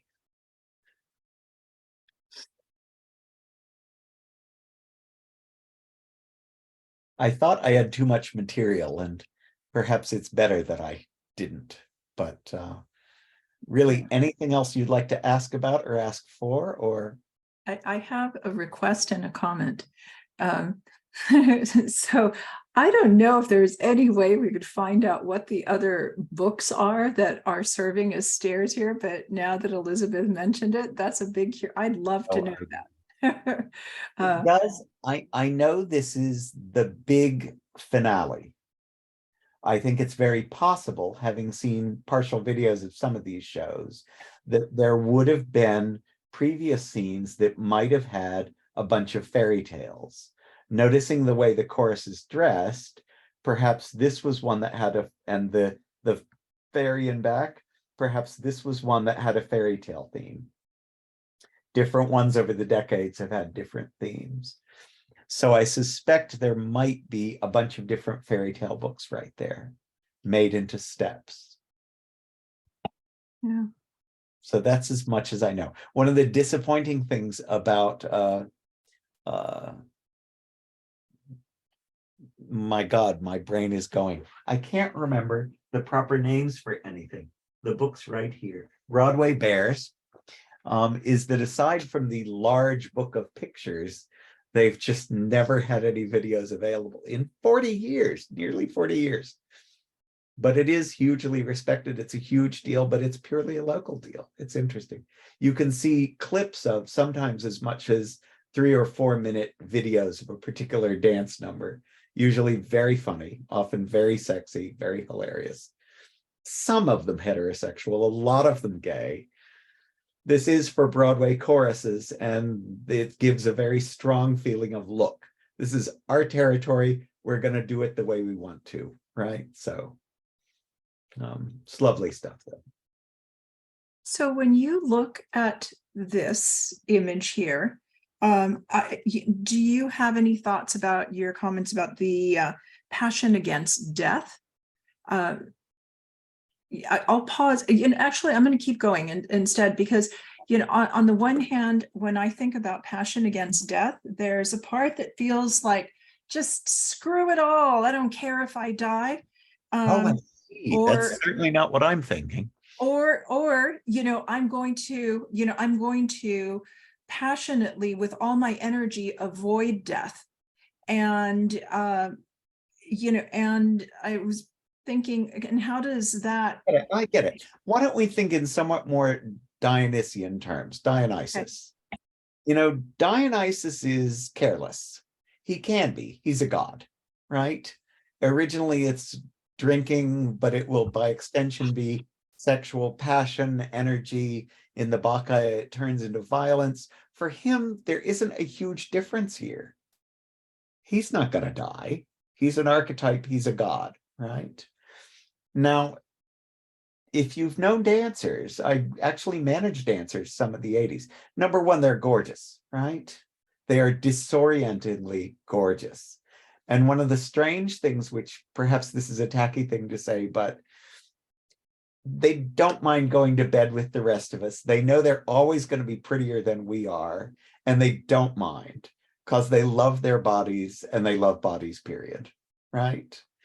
And the energy of dancers, the hard work they do, of course, it gets twisted a little bit with ballet people. Ballet people can get a bit too rigid, but certainly show people, jazz dance people, and most ballet people, there's just a physical energy that's unbelievable, right? And a lot of dancers, Broadway dancers, died in the 80s and 90s from AIDS, a lot of them. And it was a bit shocking, but it was almost like the comparison for them was this huge, I am so alive. This cannot be possible, right? And I am so filled with life, much more than anyone else. That's very common with dancers when you work with them. It's a very visceral, it's so intense at points. So I do think the entire approach of the Broadway Bears thing, the eroticism, the humor, these shows are hilarious and they're having a great time. This is an explosive time of the passionate body against death. I am passionately here, which for me ties in with sex, drugs, activism, literally everything, right? Suddenly there's this aspect that we tend to forget because, as I was for years, and as too many people are around AIDS, it's like, oh, it's all about death. And it's suddenly like, no, wait, you're just missing something, right? These are people who are especially desperate to live. It's somehow very phallic, I feel, particularly with the unicorns, this sort of phallic coming out of their heads. It's defiant and penetrative. Yeah. There, as I say, there are a lot of amazing numbers with the women things too. So they will definitely do both, but they'd be completely happy with lingam yoni celebrations. They're like, sure, let's do it, right? Yeah. Thinking of even dancers' rehearsals in the 80s, where it was managing the thing and just thinking, this is the most amazing thing I've ever seen in my life. It makes me think of John Curry. You'll have to tell me. British figure skater. Oh, yes. Remember John Curry? Yeah. I was an ice skater, so that was my Oh, right. Oh, wonderful. But you know about this then. I started doing the AIDS dance-a-thons in 1988 and then formed an ice skating team, star walking team for AIDS Project Los Angeles. Fantastic. We did that for like 15 years. And there is a controlled, a managed aspect of ice skating, but it's also absolutely physical. And people are looking at you with, I'm not being crude here, I'm not being gross. They're looking at you with desire and passion. It's not just pure grace. It's it's that classic thing with Russian ballerinas, right? People would go, no. This is great. This is one of the great things that we get to see. These extraordinarily beautiful people doing these extraordinarily beautiful things. And so many other aspects of our culture, because we've gotten a bit too abstract, just aren't physical enough. right? I say that as somebody who is such a book person. I mean, face it, I'm barely on the planet, but at least I know it, right? Yeah. After years of dealing with people who are so different than me, the dancers, people in sex clubs, and thinking, okay, I get it. There's a potential balance here. Right? So it doesn't have to go to these dancers, but the desire for everything that is desired, that's approached in all of this stuff about the passionate body, I think this is almost one of the major roots of AIDS, right? And that surprised me, as I said. Well, as I say, for me, it turned into, what if my life wasn't all about death? Very, very weird idea a few years ago. Now I'm more used to it. I've told you what Verena Kost said to me, didn't I? Yes, you did, I think. I But told you again, tonight, yeah. didn't I? Yeah. When she was looking at my my initial supervision materials, and she was saying, well, you seem to be giving them some hope, some space, some ways to move forward. Why don't you do that for yourself? I had decided 30 years before that I was going to die soon, not in such an articulated, conscious way that I could see it. I had just decided back here, as it were, right? And she's the one to point it out. And then you'll have that weird concatenation of events that will climax in, Philip Keim saying, what if Passionate Body is the title? Very strange, very strange. I think I'm very lucky to be someone who got to have that kind of shock and have my body shake that way, right? To go, you have given up some of your life. That was stupid. Stop it. Yeah. Right? Yeah. That's very lucky. Yeah. Do you think, though, that this knowledge that you had a long time ago, 30 years ago, you said, of bringing together life and death, that death is constantly present, was something protective for you, that really protected your life in a way, not only physically, but also emotionally? Well, let me say, Rose, it's very kind of you to say that, but I don't think I did bring together life and death. I think I just decided I was going to die. Right? I've done many things since then, but I think I threw a whole lot of stuff out, which was foolish. But right? 1 second, a minute ago, the sentence you said did bring them together. Yes, but I'm saying that's more recent. That's in the last 5 or 6 years. I see. There's a point where I will make what I would call a mistake, and it is the opposite of what a lot of people with HIV have done. The ones who, I'm living, I don't want to hear about AIDS. I don't want to talk about it. It's not there. They'll try to go for, I'm just alive. I don't want to think about it. I kind of went the other direction in a way that was meant to be fairly tough.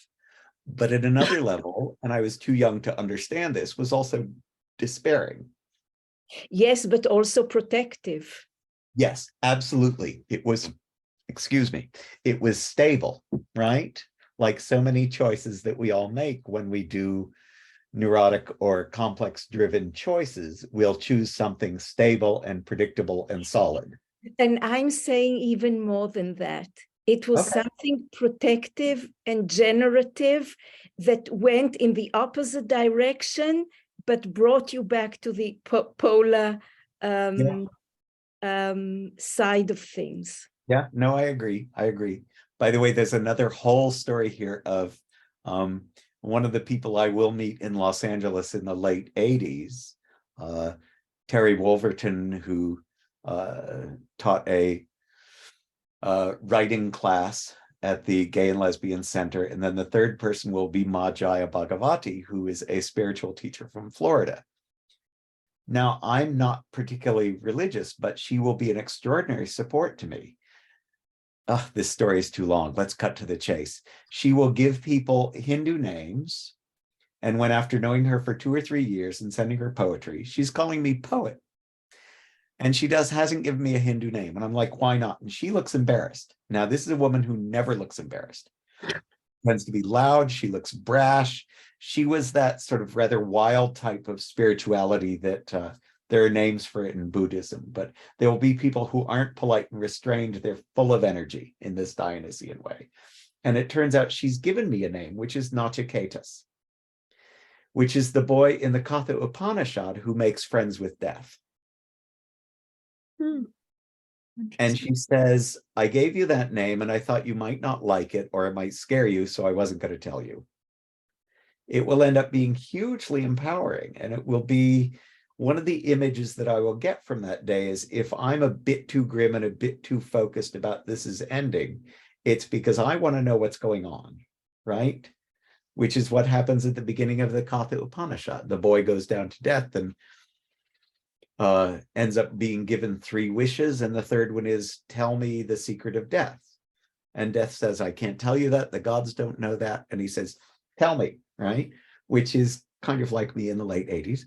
And stubborn and not very bright.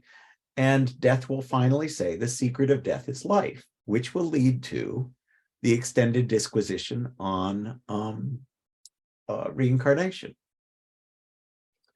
Right? So it will be, oh, okay. So you're saying it's possible to live again, however you want to construct that, which does then tie into what you're saying, Rose, right? But Yes. it did take me several decades. It's very strange to sometimes these choices are unconscious, but they keep us alive. Yeah, or keep us focused. I don't know. It may have kept me alive. I was pretty sure I was going to die any year for about 30 years. Isn't that strange? No, it's very strange. I didn't mean to make today all about me, but you can tell I have a lot of leftover stories lying around. So, by the way, were you talking about bhakti when you said one of the, you said one of these, where it's almost Dionysian? Yeah, I think so. I don't think I know enough about it. I can spell it, but I don't really remember what bhakti is. The Eleusinian mysteries. The Eleusinian mysteries. Yeah. Oh, okay. Right. No, I'll have to look it up. Okay. And I'm just curious, her name was Magi Bhagavati? Oh, no. Ma, M-A. Ma. Word Yes. Jaya. And then Sati, S-A-T-I. And her last name was B-H-A-V-A-G-A-T-I. Now, she was essentially a New Yorker, a Jewish New Yorker who became a spiritual teacher, had an ashram in Florida. She died 5 or 6 years ago, I think, but very energetic. The Kashi ashram is still there. They actually have a couple of people associated with the Jung Institute. There's at least one Jungian analyst who goes there. They live in sort of a part of Florida nobody knows very well, in between the cities. And it's interesting because she was, I wish I had the terminology in the front of my head. There's a term in Buddhism, which will be, as it were, the wild teacher, the one who is not restrained and behaving correctly, the one who is full of energy. And she tended to be full of life, which was very exciting because I wasn't used